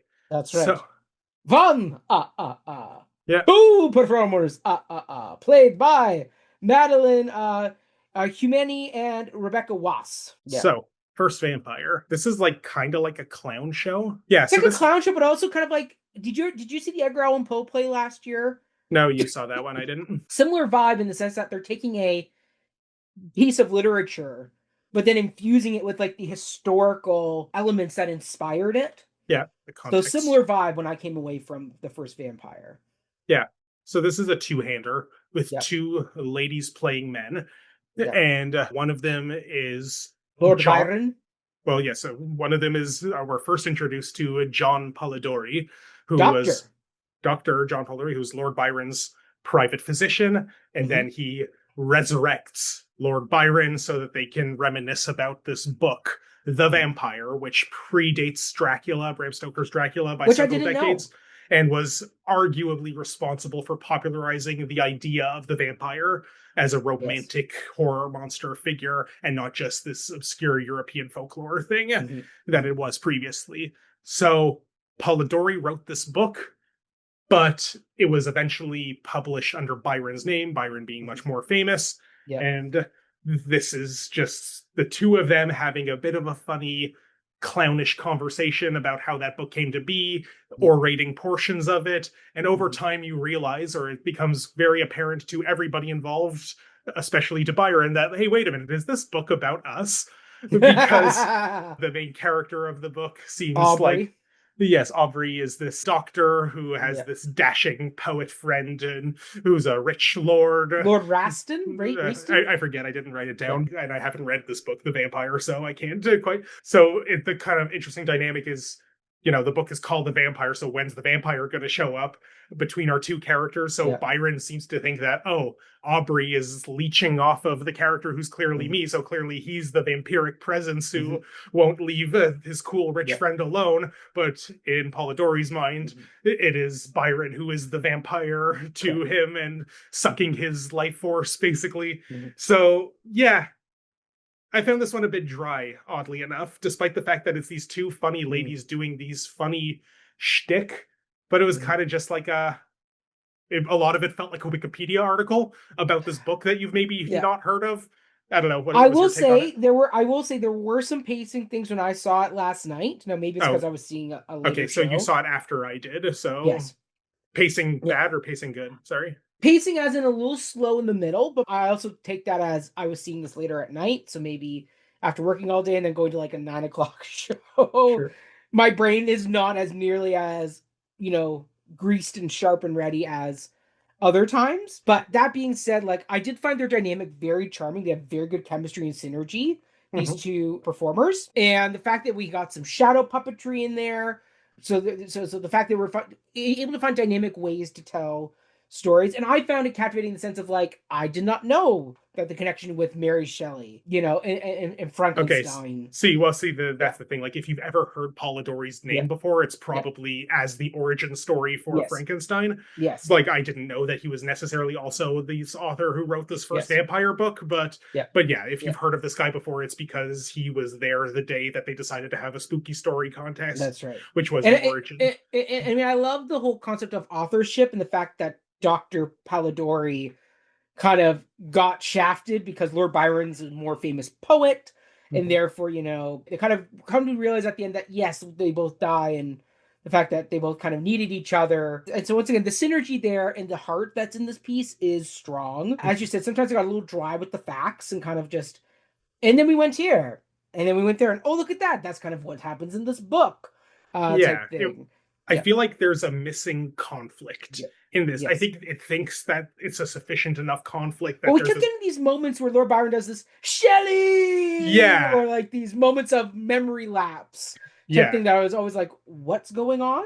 And to my recollection, that never really paid off meaningfully. I think they Not acknowledged really, no. they acknowledged that it was like, oh, what was the reason they gave for them? It was like They- Lord Byron having memory lapses of figuring things out as like try to remember your life But story. there was like a through line between all of them Yeah. that like the fact that I just saw this a few days ago and I don't even remember what they said the reason was makes me think like, I think there's a lot.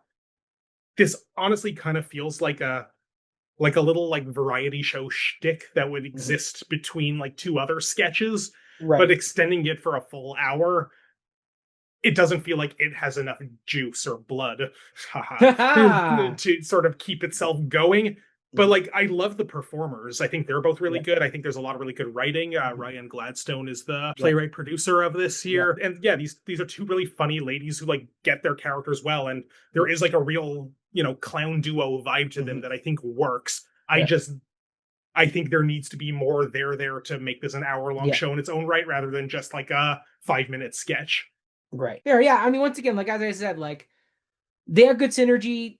It did sometimes feel a bit like a Wikipedia article, as you said, where they're kind of just hitting the facts. And that's the thing. If you said what was most interesting about it was that you learned stuff, like, well, you could have done that just by scrolling Wikipedia at home. True, but sometimes it's fun learning stuff on the stage. Like I think was it last year you and I went to the Cold War missile? It was like 2 years ago. The generals, was that 2 years ago now? The kid was a spy, kid was a spy. Yes, exactly that one. Where like that one could easily be another podcasty Wikipedia page read, but having it read to you and performed to you is something that does make it more fun, more dynamic. Because I went and tried to read the Wikipedia page on Lord Byron on like my lunch break today. And I went, this is dry and boring. Like, okay, well, see, I felt like as try as it might, this show kind of felt that way too to me. They're funny, but they weren't. What I love about Jem Rolls in the case that you're comparing it to is that like he makes these stories sing, that they never feel dry, in my opinion. And just like the exuberance, the gestures, the inflection. I don't know. This had a lot of theatricality to it, but never quite got theatricalized that same way to me. I mean, like overall, like I learned something and I come away going, that's not a bad thing. Cool. Yeah. Love that. There we go. Okay. Ryan, next up is another improv show of yours, which is You Choose, a improvised murder mystery by the Howland Company, who I think we've covered before. Yeah, Howland Company is so they got their start at Fringe, but they're now like a big established company. Full disclosure, I dramaturged a show for theirs, Three Sister, which was a co-production with Hard House, the Chekhov play. But they've been an established theater company for a while. For the past many years, they've been collaborating with a lot of more established companies, which has further established them as this troupe. But they got their start at Fringe, and they used to do a lot of these like funny improv sketch shows at Fringe. A very iconic one that they used to do was called Entrances and Exits, which was a very funny show where a bunch of improvisers would do a scene in one room of the house, and then they would replay the exact same period of time on the opposite side of the wall with the doors inverted, so you can see what was going on at the same time. And they set themselves up. Of noises off. Exactly, and they set themselves up those challenges for how do you replicate what was going on, and how do you advance the story. So I've always loved that show. I thought that was really funny. So it was exciting that Howland is not only returning to their Fringe roots, but that they're doing it with another kind of structured improv long form narrative show like this. So You Choose, an improvised murder mystery. So it is exactly what it sounds like. It's a whodunit. A lot of people are converging on this rich man's manor estate, and they begin the show by having their troupe of improvisers pick characters out of a hat. So this isn't based on audience suggestions, but it is different every time that they're playing different characters. That has like a name and an oddly specific character profile and a quirk. Just kind of like Clue, or like Then There Were Few. Like it's exactly like that. It's exactly like that, but they don't know who they're gonna play. And love that. And the character has like, each character will have like a distinct quirk or a distinct thing in their backstory that they need to play with. A lot of them, when they pull out their thing, it says, and this character has an accent of your choosing. So then it's funny, like one of them decided that his character was from England, but he gave him a German accent. And that just became a funny incongruous thing over the course of it. So once everybody has their character, they all enter the party one by one. Liz Johnston is sort of acting as our butler, I guess, MC, but the one who's running the show and isn't one of the suspects who is getting their character on the fly there. And then, so once they're all established and they sort of get to mix and mingle and have some relationships figured out, oh no, the man of the house is murdered off stage.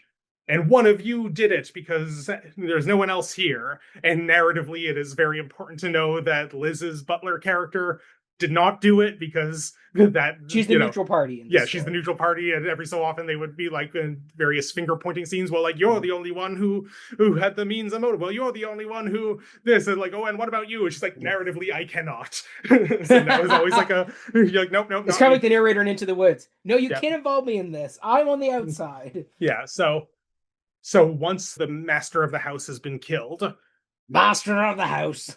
I knew you would say that. Once he's been killed, Liz pauses the story and has all of the actors close their eyes and cover their ears and ask us, the audience, thus the title You Choose, asks us to pick who did it. And who do we pick? So we've gotten to Colonel Mustard?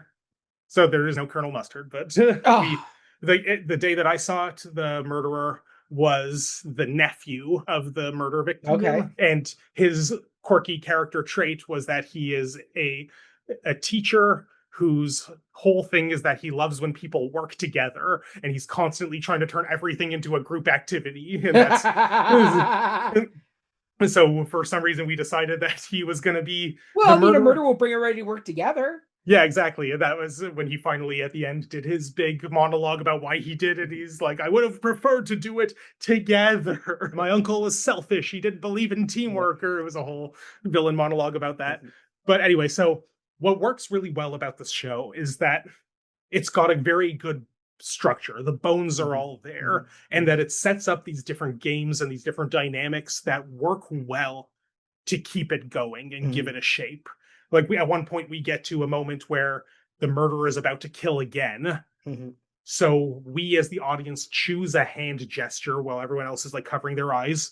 Only the murderer knows that they're the murderer, and everyone else knows that their character isn't the murderer, but they don't know who it is. So what we're building towards here is that can the rest of the cast figure out who the murderer is? The audience wins if they can't, and they win if they can. So there's one moment where the murderer is going to kill again. So the audience, we choose a hand gesture that if the murderer does the gesture, I think for ours, it was like this like slashing motion like this. The Zorro thing. So if they do that gesture in the presence of another character, that character has to die. But the way that they did that, because like I'm like wondering like, well, how is this going to work if they don't know what the gesture that we decided is? How will that other character know to die? And wouldn't it be obvious if he does this big gesture? But the way that scene worked is they were like cycling between these pockets of little dialogues between the characters. And all of them are doing big gestures in these conversations. So they all know that like we're setting up somebody's going to kill someone by doing a gesture. So that allows the gesture that we chose to blend in because they're just organically bringing it into the conversation, but everyone's doing it. So that doesn't make it easy for the rest of the cast to figure it out. So there's things like that. There's one part when another character gets killed, they come back as a ghost, and someone from the audience is brought on to be a medium who communes with the ghost and tries to figure out that narrative. Very Noel Coward. Yeah, so there's like a lot of good stuff here. The bones are all there. Part of, I think, where it maybe shakes a bit for me is that I just feel like it is improv, and it is, despite the good structure, it is a little chaotic. And it's sort of hard for us, the audience, to remember everyone's deal. Right. So that when they like purposely bring in like jokes and references, at least for me, I was like, oh, wait, what was the thing? Oh, right. That was that character's thing. And that so I kind of wish that like when they pick their names out of the hat, like it got projected onto the wall and stayed there the whole time, maybe, or like put it on a sign that the audience can see so that we could kind of have this visual reminder for ourselves. It was a lot of like, okay, I'm glad you know your character's deal, but I'm struggling to keep it together. And then the plot becomes textured. It's, again, part of what makes the bones really good is that like they all have some kind of motive. And even if it's not baked into their character profile over the course of the story, they try to figure out why any one of them plausibly could have been the killer or would have had reason to be the killer. And that's the thing, like they're doing it really well to give us this kind of story, a story that we already know the answer to, but because we know where it's going, we have the suspense of seeing if they're going to figure it out and how it's all going to play out. And they're very funny. This is a really great troupe of some of the best improvisers in Toronto. But I don't know, I found sometimes the chaos got a little too much, at least in my particular performance. I will say the matinee performance that I attended was listed as their one family-friendly show that you could bring kids to. I don't know how much raunchier, like it wasn't kiddie by any means, but maybe like they do go raunchier on other nights, and maybe that suits their comedic sensibilities better. Yeah, maybe. So like I think the only difference was that they made more of a concerted effort not to do that this time around. But it really worked and it was funny. I just feel like your mileage will vary depending on the performance you attend. And I felt that way about things like entrances and exits, and I feel a bit about that way here too. But I had fun with it. Fair, wonderful.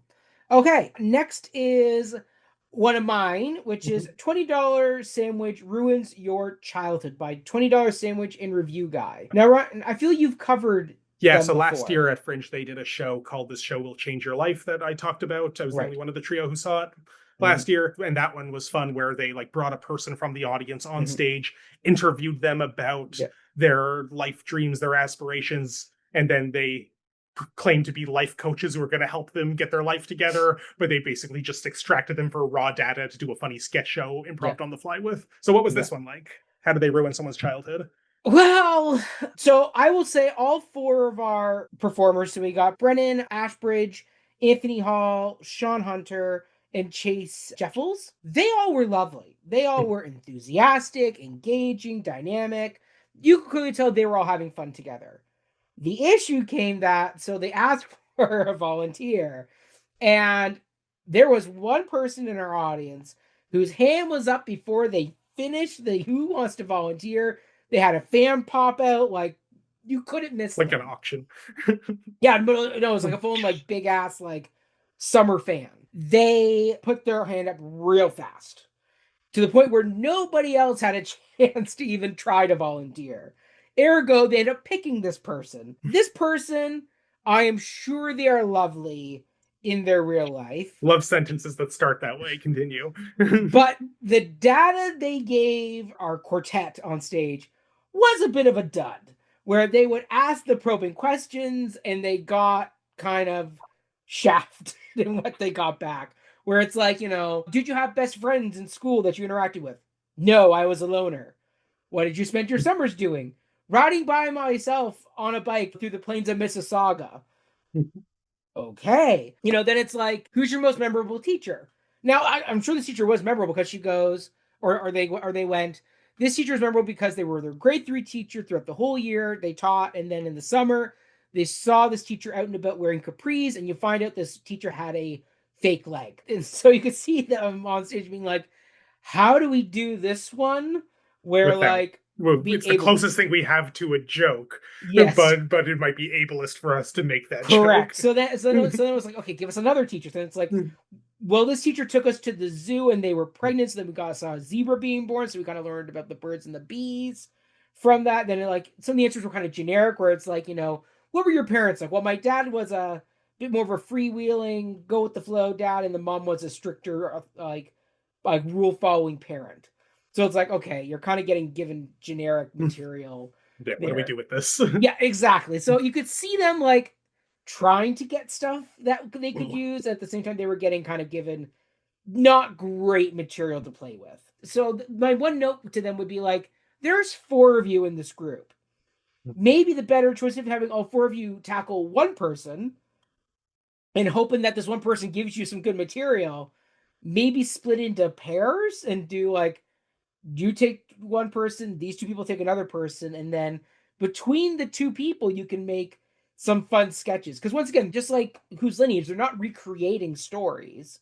They are, inspired by. They're inspired by. So, like, for example, like the one story was like this person's grandma at Christmas every year opened up her house to anybody and everybody, and the people come and have a shower, and like the uncle was Santa. So like all types of stuff there. So like they got some material, but it wasn't like the best material they could work with. And therefore they were kind of undercut by the fact that they kind of got stuck with this person who didn't quite give them the greatest bit of working source material. So that being said, they did the best they could with what they had. but you could tell sometimes they were really stretching that material as far as they could go with it to be like, where do we go with it? They kind of lost track of time at the end of it, where they didn't quite know when they were supposed to end until like the SM came on, the Godmike, and said, "Okay, that's the last one." Okay, And it because was they like, were and looking for a Blackish. good one. So, what Yeah. can I ask you? What would you say was the funniest sketch they came up with based on this lackluster material? So they so one was a person who just got laid off from their job goes to a travel agent trying to find a cheap holiday.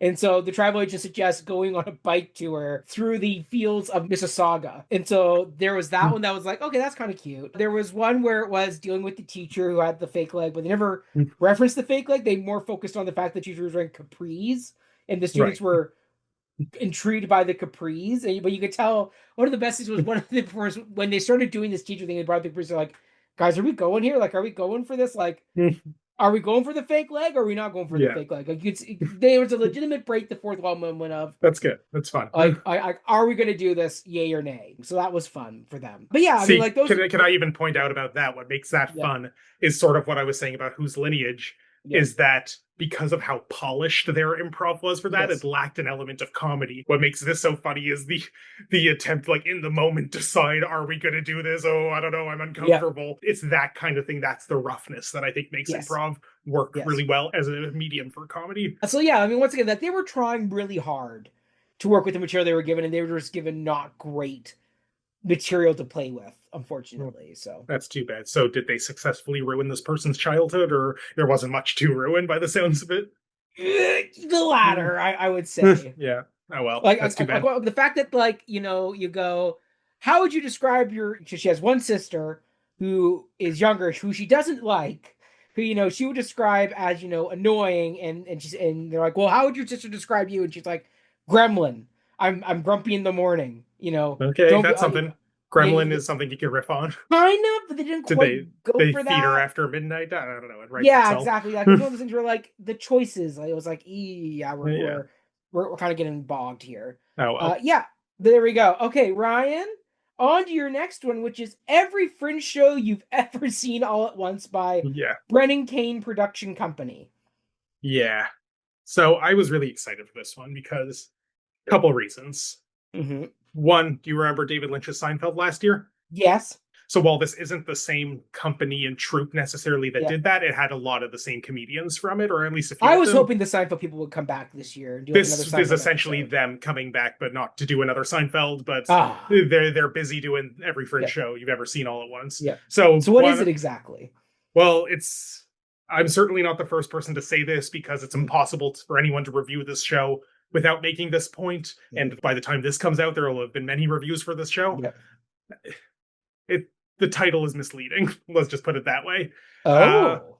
it is really making no effort to pay off the promise of that title. Part of why I was excited, in addition to it being returning Seinfeld folks, Yeah. is that I see a lot of Fringe shows every year. As Yeah. you well know, I see Yes. perhaps too many Fringe You're a shows. glutton for a Fringe show. So I would call myself a Fringe show connoisseur by this point. So to see one show that tries to synthesize all of the tropes and style and things that make Fringe shows distinctly Fringe shows and do the real time-saving action of putting them all into one show, comedy ensues. I was like looking forward to, okay, how is this show going to parody what a Fringe show looks like? And that's not what it was. It was just a sketch show, a good sketch show, Okay. a really funny. It wasn't improv. It was like a scripted, pre-rehearsed sketch show. And the sketches were really funny, and these are really good comedians, and they had like through lines of like ideas that came back and characters that returned across sketches, and it kind of had like that real Monty Python flying circus of like one sketch sort of like bleeds into the next one that you don't even realize it had become and a now new for sketch. something completely different. Well, not quite that, because like that's what they do when they don't have a through line on Monty Python to get you to the next sketch. Okay. But more often than not, like in actual like classic flying circus, they didn't do that. The next sketch would start like with the characters from the previous sketch, and then they start doing something else. You don't even realize, oh right, this is a new sketch now. This did like a lot of that. So yeah, it was really funny. I had a really good time watching this. I laughed really hard, but it wasn't what I thought it was gonna be. I will tell you what I think the funniest sketch in this was. Okay. I don't know if I'll do it justice by describing it, but remember how you mentioned Clue earlier? Yes. So there's a a scene where a detective shows up at a crime scene in a big manor house, and they have found people dead in all of these different rooms that sound just like the rooms from the board game Clue, and the detective notices that, and the murder weapons seem to be a rope, a revolver, some were Wrench. bludgeoned with a wrench and a candlestick. It's like, hey, wait a minute, those are all the the weapons from Clue. So it's like the detective is like piecing together, like, oh, like this is some sort of like Clue themed serial killer mystery. Is like so excited that his knowledge of Clue, which is what inspired him to become a detective, was his love for the board game Clue. So, so like that's how the sketch starts. So he's like, so is there, he's interrogating someone named Professor Plum. And he's like, so you're telling me that if I take a book off of this shelf in the study, it's not gonna lead to a trapdoor that goes to the conservatory? And he's like, I don't know, see for yourself. So he pulls a book off the shelf, and then a giant penis man comes out, says, I'm gonna come, and then splooges all over the detective's face. So like there's like no way to predict that this is what was gonna happen in what seemed like a very straightforward, kind of funny, but kind of like, okay, whatever, sure, Clue parody sketch. But then I'm gonna come, and he just gets a big sticky bucket of splooge all over his face. And then so then like the rest of the characters are trying to like, convince him to get back to the mystery. He's like, what the fuck, just no. Like, can we, I am too distracted by the fact that this giant dick man just came in my face. I that was my favorite part. I laughed so hard. That is funny. They brought the dick character back later, but even that could not replicate the raw joy of that first one. Because like I was already having fun with that. Haha, yeah, Clue is kind of funny. Wouldn't it be funny if there was a murder mystery serial killer that replicated Clue? But then there's a dick man in there too. Yeah, the fact that they knew that wasn't that funny, but could use that as a plausible setup for the most bizarre thing in the show. I don't know. There was a lot of that type of like weird absurdity where there was like a Bridgerton sketch. There was great, love a good Bridgerton sketch. There was a recurring thing throughout about these two men in their 40s trying to figure out how to dress up for a costume party they were invited to that was 2010s themed. And like, well, what was the 2010s? Like, what do we dress up at? Like, it's, there was a lot of funny stuff in it, but the closest it came to being about, quote unquote, every Fringe show you've ever seen all once is that they just made a lot of jokes about Fringe. And like, it starts with this like framing device of like a husband and wife like being woken up in the middle of the night by what sounds like an alarming phone call from the person's brother. It's like, oh my God, is everything okay? Yeah, I just got the most important phone call of my life. Why? What is it? My brother just got into the Fringe. Oh my God. Like they lose their minds so enthusiastically. And they like make jokes about the Fringe. There's a recurring thing about how like actors are terrible and it's like the worst job to be an actor and you can't trust them. But like, it always arrives overdone. But like those of us who've seen a lot of Fringe, and all of these people have not only been in Fringe a lot, but they've surely seen a lot of Fringe, you'd think they would have more ideas of what about Fringe show TM can be parodied to be this title. And the fact that it was just a normal sketch show feels like clickbait to me. I had a good time, but it wasn't the good time I was looking forward to. Okay. All right, Ryan. So on to the next show that left you and I very puzzled. Yeah. It's You Up by Court of Miracles. And the premise of this show sounded really fun, where it's 4 border officers discover a forbidden love. They get caught in an escalating international incident that spirals belligerently out of control. And it's directed by Ken Hall, who people will know from Netflix's Umbrella Academy. And he also had multiple TBS's other shows. People of Earth, 2 Man No Show, which was also in the Fringe. He's been doing Fringe forever, and he's like a fixture in the Toronto comedy scene, which a lot of pedigree behind this. Yeah, so once again, that premise with that pedigree, you would think would give us a show that would make sense and would be great. I gotta say, I think this show missed the mark. I will say the cast seemed to be having a ton of fun. They were all very enthusiastic, very joyful. Like we have Sabah Akatar, Oliver Giorgio, Samantha Lee, and Siva Pasamani, who are our 4 border agents. 2 Canadian, 2 American. 2 Canadian, 2 American. My first ding on this show is that, like, I get it's an improv show. But clearly you're not changing who's doing which border every night.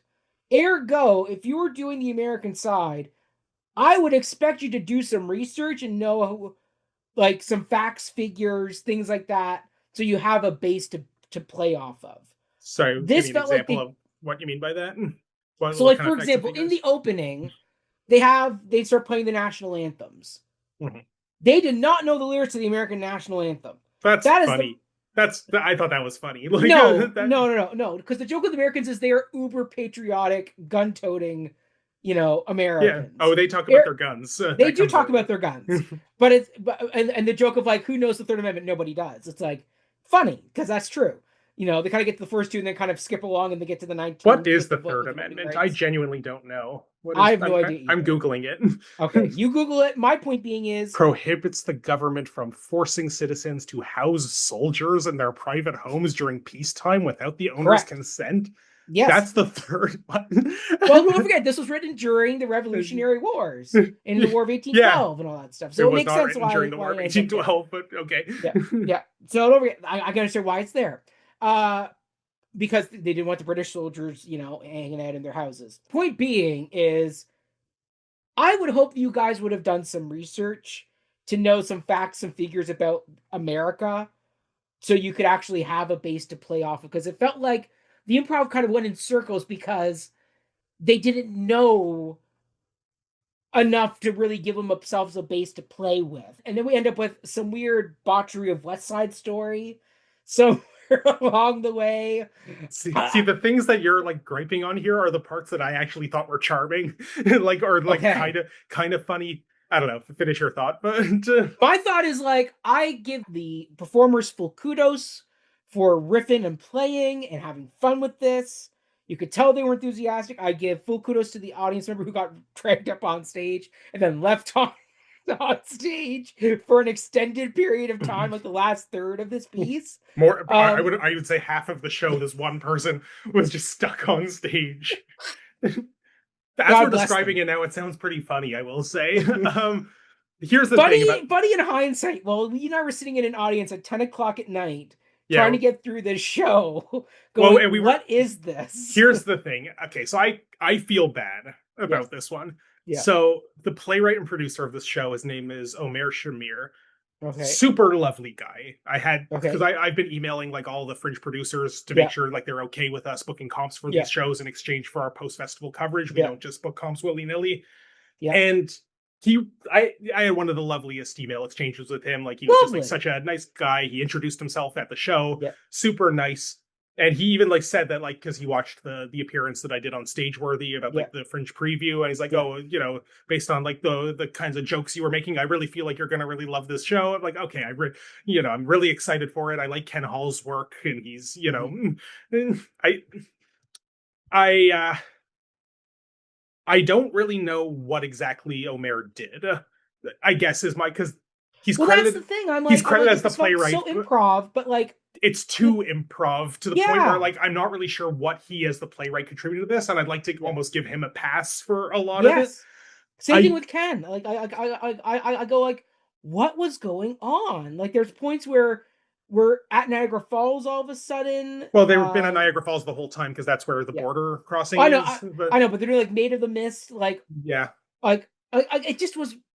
It felt like a Monty Python, and now for something completely different because every scene just felt like, where are we going with this piece? like I was promised a fun bordered comedy like The Office yeah. So by the premise, and I totally got something that is not that. yeah, like you said, you wanted to like give kudos for the actors for being like game for it, but I kind of think to me the big what went wrong here, if I have to diagnose it, Yeah. is that to me they don't really feel like a very cohesive troupe of improvisers. Right. Like they might all be very good improvisers on their own right. In fact, I've seen at least one of them improv before, but as a unit, I don't know what their rehearsal process was like. I don't know how long. I don't think they're like a pre-established troupe. I think they were like brought together for this show. Yeah. And yeah, like they're constantly like talking over each other. They're just sort of like Riffing on each other. riffing, like, but like not riffing in like the funny yes and sort of way that improv is like good improv is built on. They're sort of just like doing all kinds of weird things that go on for like way too long in too many different directions. And like the fact that they kept like interrupting each other it kind of just felt too much like we're watching an improv class rather than like an improv show. You know, it seems like these people who aren't really friends with each other, just like trying to be an improv team together. Right. And as a result, I feel like, yeah, it just never really goes anywhere. It doesn't really have any kind of commentary as far as I could tell. The closest thing I could get to is like, what is like the point of its satire is the arbitrariness of the border, that like it's played, the border is played by this rope that they can like move however they want. And like, sure. Yeah, because like at the end, I was like, what's the message? Like, we shouldn't have borders, and like, and Canadians should be nicer to their to our southern neighbors, and not judge was that them even so the hard. point? Like that's the thing. Like he was going like, what's the point of this? Like we sat for an hour watching this show, and I was like, what is going on? Like, part of me kind of wondered, and I feel mean saying this unless it actually was their point, but after a certain point I wondered, like, is the joke that this show is bad? Like, is this like one of the people we went with has had this idea for a show that's that like just competent enough that you can't tell if it's like bad on purpose, but just bad enough that, oh my god, like this is painful to watch. And I kind of like, and what she even said, like, for those ideas is that like, you know, I want to bring a person up on the audience and make them sit there and not do anything with them. And this show did that for like more than half of it. It felt like that person was sitting there. There was while we were waiting in line to get in, they gave us these declaration forms. Where we had to answer like a questionnaire similar to God Save the Sodomites, except unlike God Save the Sodomites, they did like nothing with this. There was one scene. You were reading them and like approved, not approved. They did nothing with this. There was one scene where they were like reading names up there and like basically just asking us to relay back what we wrote on the form they have in front of them, which again is. It felt like deliberate, like Andy Kaufman-esque anti-comedy, but I can't tell. I would love to give the benefit of the doubt that was deliberate, but I think it was kind of just bad improv. Oddly enough, while there were other shows that we've talked about earlier in this episode that we'll talk about in other installments of this roundup that were like bad in ways that I kind of just found dull and boring. This one was never a dull moment. No, like, I mean, I think because you and I were at the same show. With two other friends too. So like we had each other. We had each other to commiserate with as we're all sitting going, why are we now doing the cha-cha from West Side Story? That now the music cuts and they're trying to improv Leonard Bernstein music. And there's a rap ballad that's somewhere in there. Like, what is happening? Like, part of me, like, I was entertained the whole time, but it kind of felt like by no fault of the show.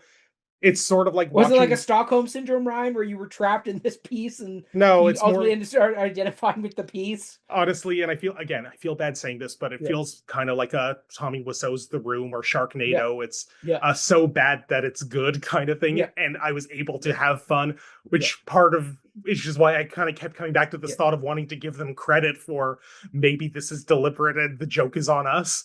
But one never knows. One never knows, and I would love to find out that was the case, but sadly, I think it was just an under-rehearsed, and you know, you could say, well, improv's not supposed to be rehearsed, but you're supposed to come together as a cohesive team.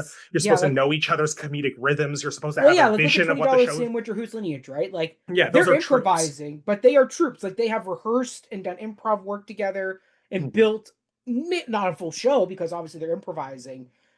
But the scaffolding is there. Same the with scaffolding is there. Like, the scaffolding here, like the minute we got to the first interaction with the two border gents, and at first it was like it was funny that they were like kind of riffing on each other, and then I very quickly went, I don't think this is working. Yeah, like this is where like it's kind of becoming the same thing over and over again of, you know, Americans do this, Canadians do this, Canadians nice, Americans aggressive.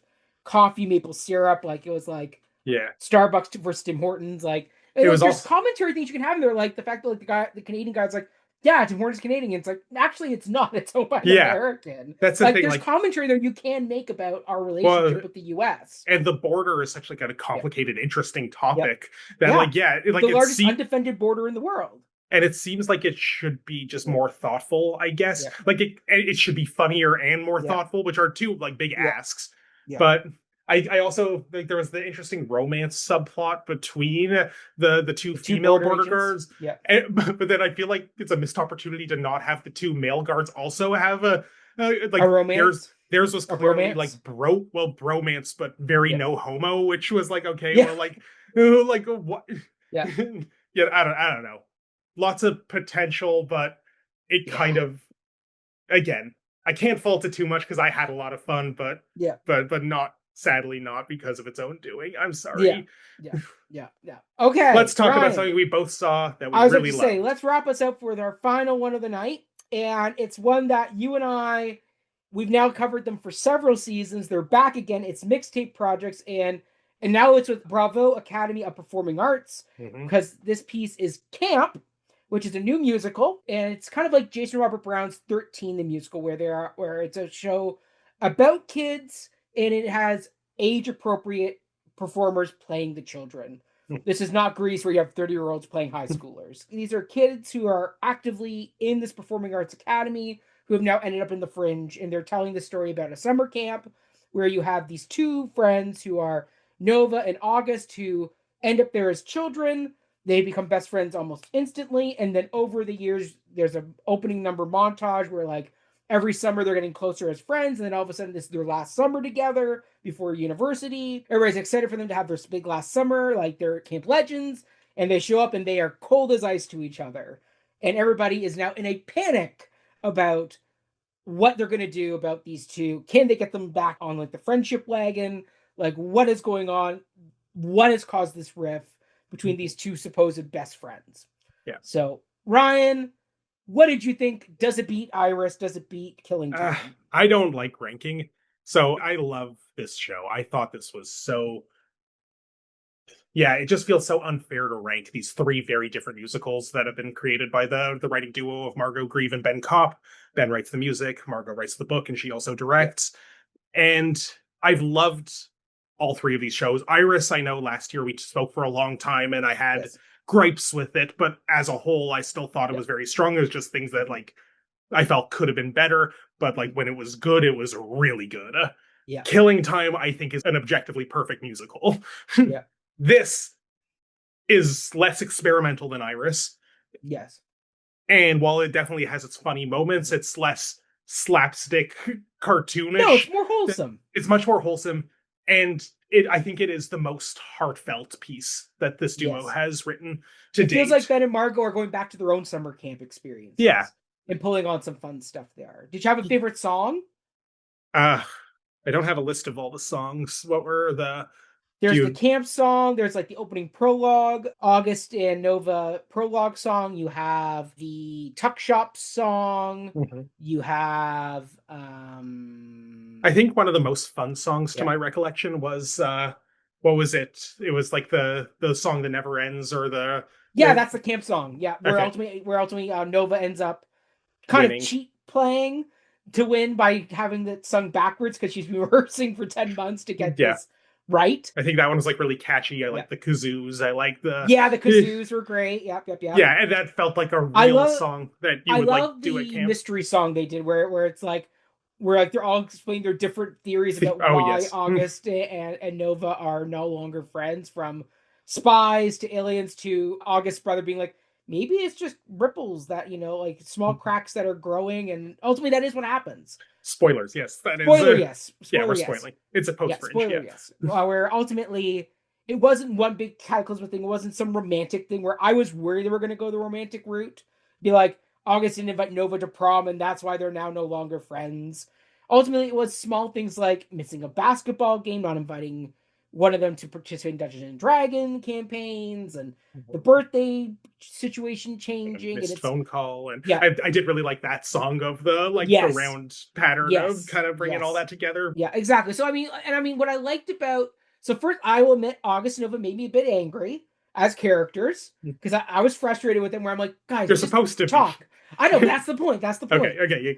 You're making sure you're not dinging it for that. And they had this beautiful moment in the canoes where ultimately they are forced together out in the middle of the lake. And at first I was really mad with the scene because ultimately it ends with them going, we really don't have that much in common, ergo this is a camp friendship and we're going to let it be. And I was like, no. no, that's not how this works. I Like, think it is. I That disagree. I disagree, okay. but I'll get to that because ultimately by the end, there's a moment where right before blackout, I think it's Nova puts her hand on August's shoulder, showing that there is some sort of connection with them. Because for me, I go, clearly they're not camp friends because they spend 2 months together at camp, but then they also are live in the same town. Maybe they don't go to the same school, but they do spend 10 months still connecting with each other and having a friendship connection. So the fact that one of them doesn't like basketball and one of them isn't a big fan of Dungeons and Dragons does not mean you give up a full friendship. I can tell you many of my friendships, we do not all share the same interests. I'm a theater kid, but my best friend since daycare was a sports guy. He was a basketball guy. But Mhm. yet we found ways to connect and remain best friends. We never went, well, Sam, sorry, I don't like coming to your basketball game, or sorry, Sam, like I don't want to watch the NBA game today. Ergo, like I'm no longer going to be your friend. It's like It, because like Sam and I didn't go to the same school. Like he was a year older than me. Like he lived across town. We saw each other maybe once every few months. It was one of those things where like we now had 26 years together as friends. We're like we have built a friendship not based on maybe on mutual interests all the time, but on genuine connection and care for each other. I know if I had an emergency or needed something, I could call him up right away and he would be there for me, even with 3 kids. He would find a way to connect with me and help me in some way. And I feel August Nova have built that over these 9 years together of friendship, where it's not just you see each other for July and August, and you never see each other again until next summer. Like every year they leave camp and then they spend 10 months still in each other's lives. Frig, they spend Nova's birthday alone together. So clearly there is a foundation of a friendship that all of a sudden you're like, I can't be a friend. Now, mind you, with a friendship, like I think with some of my friends from high school were like, did I see like my guy friends like from high school all the time? No, like, we had a few years between university and more recently where like it was harder for us to get together because we also had a pandemic in the middle. That didn't help. But like we now get together once a month to have dinner. But we've always texted, we've always remained in each other's lives, maybe not always physically there, but like we all knew like, hey, if we needed something, we could reach out, we could connect with your friends. And so for me, I kind of got mad at August Snow for a minute there being like, don't give up your friendship because you don't share similar interests. There is still a foundation there that you guys can work with. I don't know, Ryan, you're giving me lots of looks. yeah, I think to me this seems like a misreading of the show. What Okay. um they're kids. Uh-huh. You don't have to be friends, stay lifelong friends with the people you became friends with as children that you just Sure. arbitrarily decided on the first day of camp we're going to be best friends. Like it's okay to grow apart is what I think this show is about. And that's okay. And they'll always cherish these memories together. And they'll always maybe like, they can still like see each other every so often, but it's okay to move on and not be best friends anymore. They both have other friends. Nova has her basketball friends. That She's August going to New has. York and She's going to Columbia. New York. August has his D&D campaign.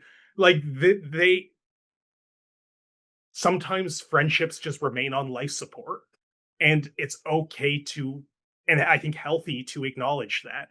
Now maybe like sure, the fact that they rooted it specifically in like, oh well, you're interested in this and I'm interested in that, I there's a love there that they were trying to make it work, and like fine, I'll come to your basketball games and I'll join your D&D campaign. I could be a witch. Well, their witch isn't a playable class in D&D. I love Like that. I love it. So Yeah. like that scene on the canoe is like beautiful because they want to make the effort, but over the course of the conversation realize that like it's maybe okay if we don't.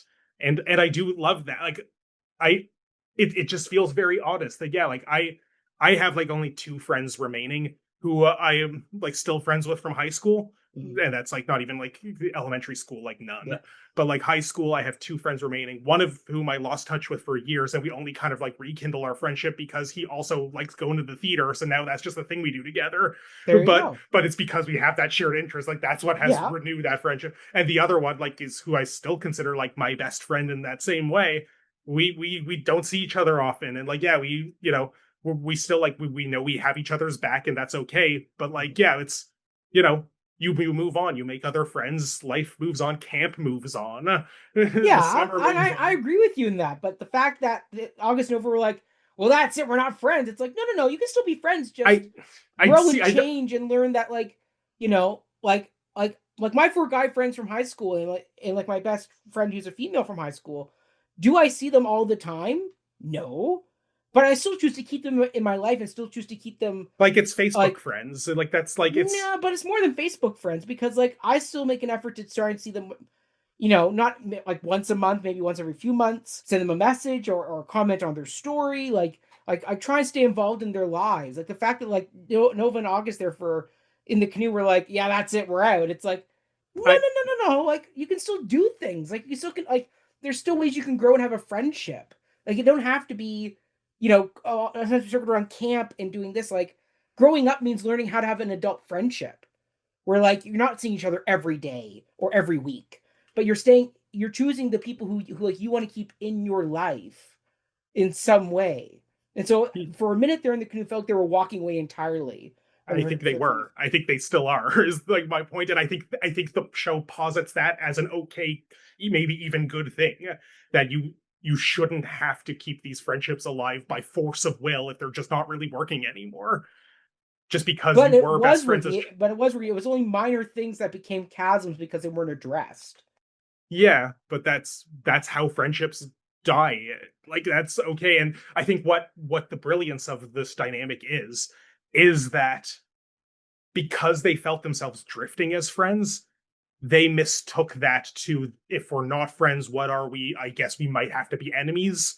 Mm, And like things were said that hurt yeah. each other, and like they didn't know how to process those complicated emotions. Which is So very great for teens. Like that's a yeah, very genuine thing that does it happen. is. So I think what happens in the canoe that I think propels us to the end of the show is the realization that just because we're not friends anymore doesn't mean we have to hate each other. We don't have to go back to what we had. We Mm. don't have to preserve some semblance of us being that number one BFF person. Maybe we'll stay Facebook friends, or they're Gen Z, Gen Alpha. I don't even know how old Mhm. these kids or what generation they fall into, like where the generation lines are. Mhm. But like they probably don't use Facebook because they're young. But but you know what I mean. Like Snapchat. yeah, they're able to connect and message each other, send each other memes if they want. But like, yeah, part of growing up is being okay with the fact that the people who were very important to you might not always be that way.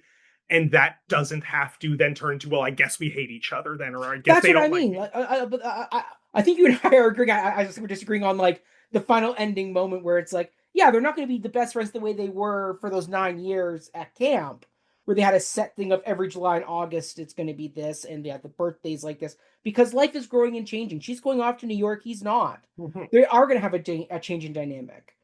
But the fact that my hope is by the end with the fact they have the hand on the shoulder thing is they're going to still remain in each other's lives. It's just going to be in a new and different way than simply just going, well, I'm never going to talk to you again. Thanks for the 9 years of summer fun. It's like, because there are people in the world that you have that with. But I hope to and think that they have enough of a foundation of a friendship that if Nova comes home for reading week in the fall, that maybe they get to maybe they go get a drink and have a catch up, or something like that, or Sure. Yeah, they can do that because you can do that with someone you were friends with, but like, don't you consider them an old friend, yeah, not a current friend. Like that's what mhm, I think this like ends up yeah, on. And I think it's okay to yeah. admit that that's not what friendship looks like in the way that they conceptualize. I don't know. Oh, I feel like we are saying a version of the same thing, but I think we disagree about some of the finer points of it. I Now love I had one thought about one song. So there were many songs I liked. mhm. There is one song that kind of I felt was maybe you could cut it, or maybe need some dramaturgical work to make it more significant to the story, which is the Tuck Shop song. Where I was like, it's a cute number. It's fun to see August and Nova's siblings having a fun moment together and sharing his last 3.25, technically 3.50 because she puts in 25 cents to get the ice cream. But it's like I came away from that number going, it's cute, but I don't know if it's necessary to the plot. But you disagree when I brought this up briefly. Strong disagree. And you know Okay, why? why? Because the show isn't called Nova in August. The Hmm. show isn't even called Camp Clover. Hmm. The show is called Camp, all Yeah, caps exclamation yeah. mark. And what I think that song captures better than anything else in the show is that, yeah, it is about camp as a Hmm. whole and the experience and capturing the experience of what it means to be camp. So yes, does it propel the plot? No, but it is about the atmosphere of the Yeah. setting and what it means to be like. Yeah, and I'll be honest, I never went to like a sleepaway camp like this, so like this isn't touching any nostalgia buttons for me. Touch nostalgia for me. It brought me back to like Shakespeare school camp days. Sure, like Yeah. I did theater camp as a kid, but like it was always just like day camp. I would go home after, Yeah. and like it was, so I don't have the experience that this is. I still feel like there's something innately nostalgic about what this show creates, even if it's like reminding me of memories I've never had. Like Right. it has like a nostalgic atmosphere that like Yeah. really works. Yeah. But I love the Tuck Shop song because it is like yeah, this isn't just a show about these two people who are fighting. This is a show about camp.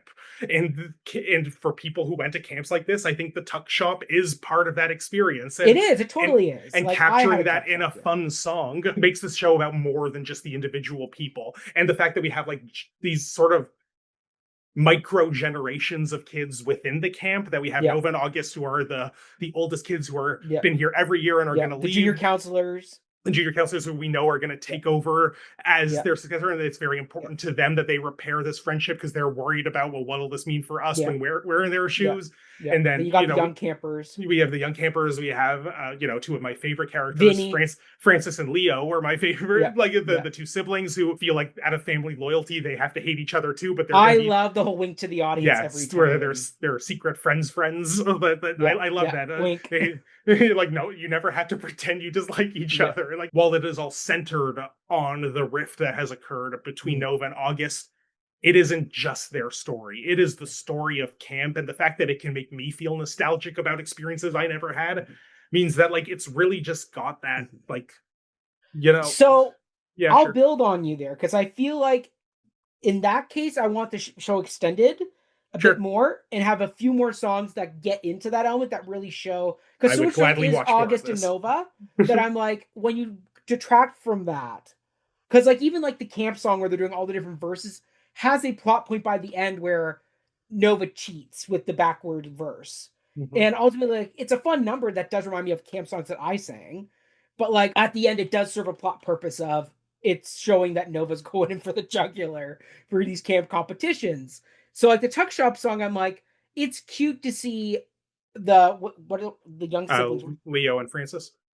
Thank you. So like seeing them have a moment is really sweet. But like, is that necessary for the plot? But if you're going to extend the show out a bit more, so you can have like an intermission in the middle and have a bit more time with this and flesh out these characters. Like some of the other characters felt a bit undercut. Like what is it, Vinny and the other young camper that are doing the talent show thing, and also make a list or you think they're gonna do, they're trying to catch a loon at one point to like for like their act. It's really funny, but it's like if you had more time to fill out those other characters, because they talk about how the August and Nova situation is ripple affecting their camp experience. So if you had a bit more time with that, where you could do a bit more showing them at the activities and then having a bit of the August Nova bleed in and how that affects them. I think if you're going to go and extend the show more, that's where you go with that show. I feel like Tuck Shop could be a perfect return from intermission, beginning of Act 2 song. Yes, agreed. Agreed. I think maybe if I have one critique of Tuck Shop specifically, which I loved and I think it serves the show very well, is that maybe it's just a little too late in the show. Like we're coming very close to maybe the resolution. That's why I didn't love it as much. As it comes a bit later, and you're cutting into the action of trying to get Nova and August resolved. Yeah, I think if it came earlier, if there was an intermission, it should come before the mystery. The let's figure out what's going on with August and Nova. That should be the song before it. Yeah, I think. Yeah, I would gladly watch more of this show. I would love to see it extended. More songs that are like Tuck Shop about the camp experience, but not propelling the story would probably serve it well if that's a vibe they're going for. 100%. Like I would love a number for like the Tool Duel cabins, where it's like, like what goes on, like because there's always some types of fun stuff that goes on in the cabins.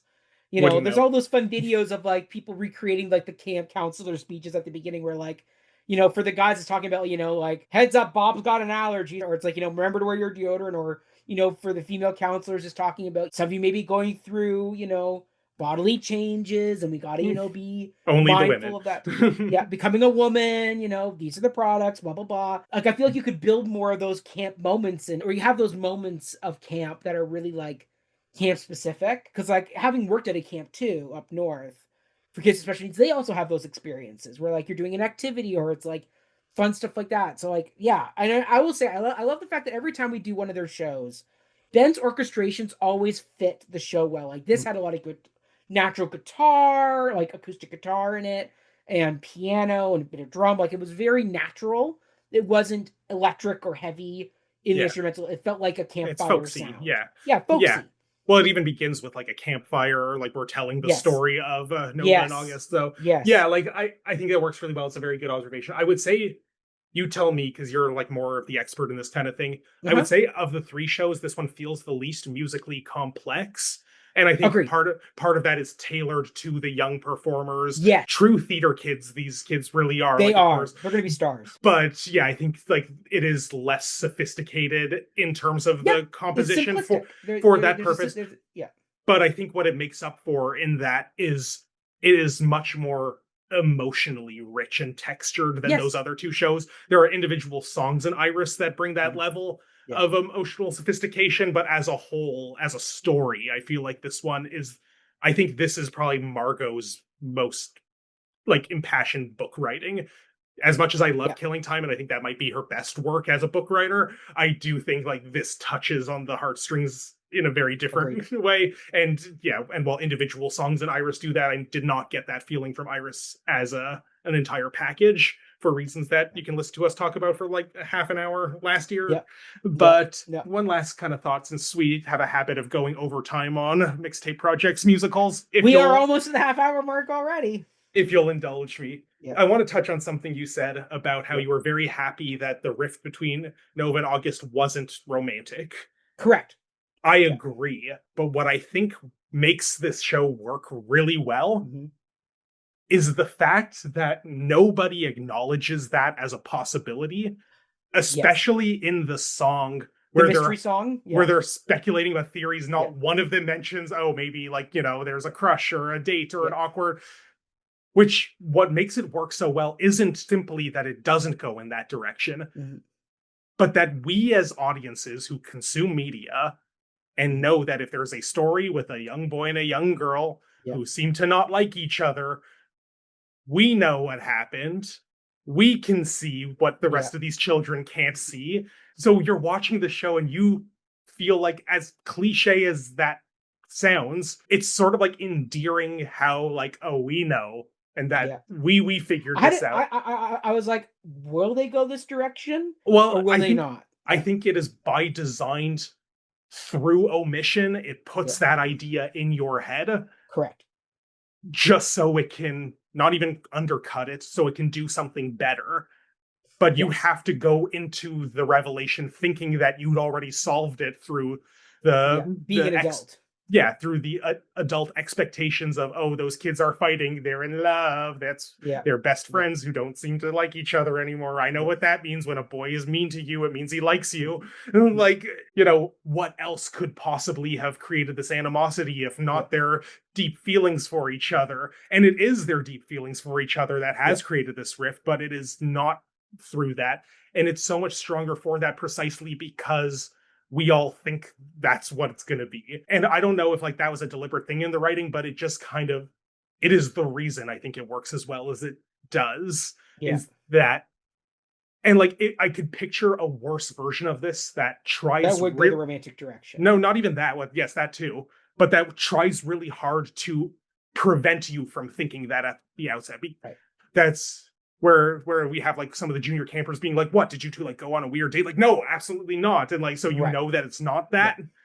The fact that that's the hanging thread that you think like cute, it's going there, just to have this like much deeper, more complex straw that breaks the camel's back kind of fallout over the course of these things. And I really love that the final thing that like tips it over is when August is feeling insecure about how, we haven't heard from each other in a while. We haven't hung out in a while. Oh, you're going to Columbia and I'm taking a gap year. You're very busy. You don't have to come to camp this year. Like he says that it's such like a simple thing that he's not trying to be mean about it. He really isn't, but like it still comes from a place of hurt. Yes. that like, and he just doesn't know how to express Yeah. what he's feeling at the time. Which is true of being a teenager at that age and not knowing how to Yeah.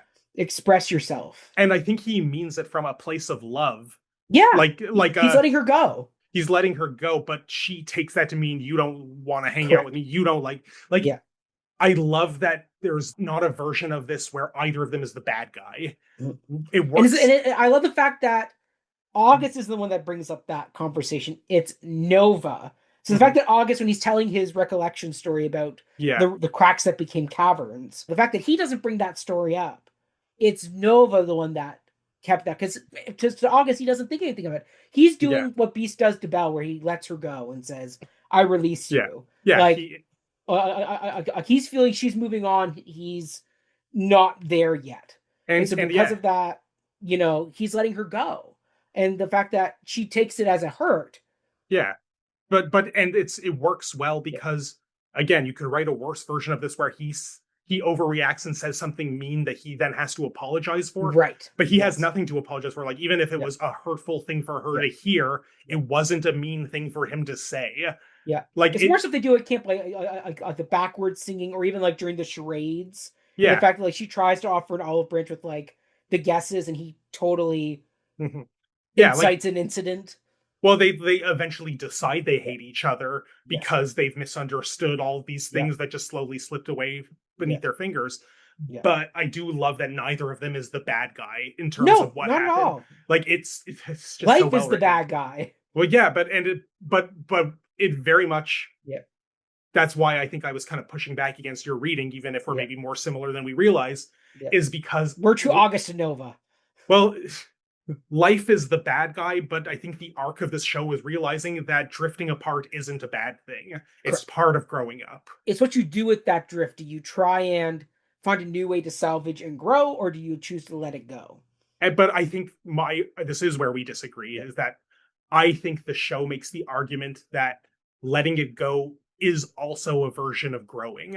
It is, absolutely. Whereas you frame that like a false dichotomy, in my opinion, of salvaging is growing versus letting it go, which is in your mind, less preferred option, and you were mad at them when it seemed like that's what they were doing, but I'm pretty sure that's what they're doing. They're throwing a beautiful friendship of 9 years. And they'll always have those memories, and it'll always mean something. And if one ever calls the other out of the blue, I'm sure they'll be there for them in a heartbeat, but it doesn't mean they have to salvage and do that effort of salvaging that really just does become work. And if it's not happening organically, it's okay to just let it go. Yeah. Grow in a new way. Whew, roll around once again. Mixtape gave us a lot to talk about. They always under do. The 30-minute mark. One of these days we'll have to get Ben and Margot on for I love that. They're great. A fun musical discussion. I will say it again, like I say every year with our conversations about the mixtape shows. Soul Pepper, Tarragon, Theater Pass Marai, Factory. Somebody remount these musicals in the city. Yeah, like it's great to have them in Fringe, but it's like these musicals do the Fringe circuits. They do the Hamilton, they do here, but it's like get on it, like, or YPT even.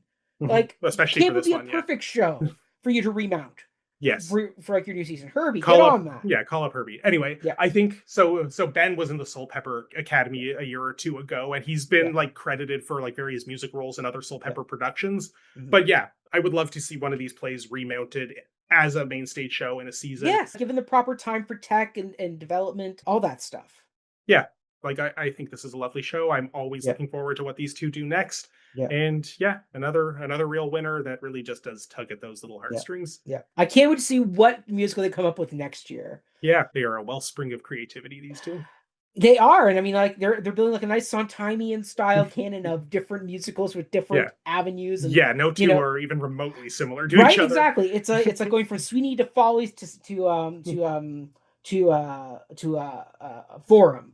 It's like you're going through 3 different types of genres. Reverse order, but yeah, exactly. But it's one of those things where, just like Sondheim, they are really showing their wealth of ability to, because the musicals do have a similar sound to them. Like you can tell it's the similar writing styles, but like each style is its own different joyful thing.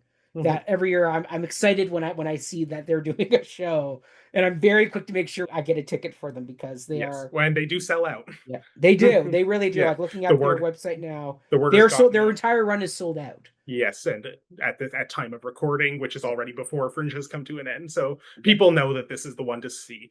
As much as I said that I think God Save the Sodomites might be my favorite, I said at the time it's probably tied with one other. Yeah. It is this one, and how do you compare them? They're so different from each other, but I love them both for very different reasons. Very good. Wonderful. Ryan, give us a classic Ryan Borochovitz send-off we all know and love. So this was part 1 of 3, maybe 4.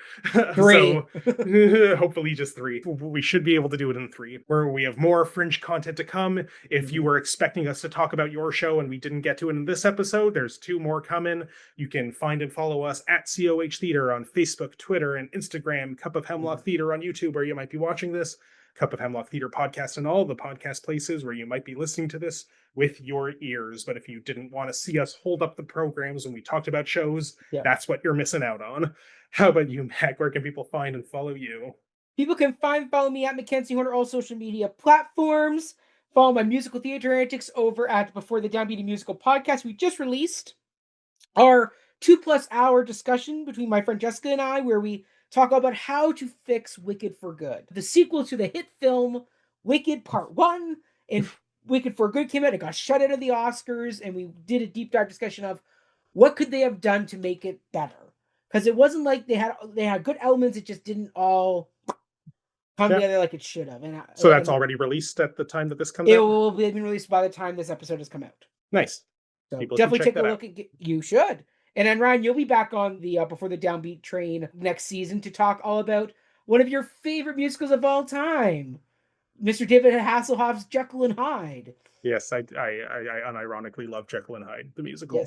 Yes. So Ryan's going to come and talk about that one next season, so make sure you stay tuned for that for sure. But until then, everybody, stay healthy, stay safe, and we will see you all in our next Fringe episode, part 2, with Ryan and Jill.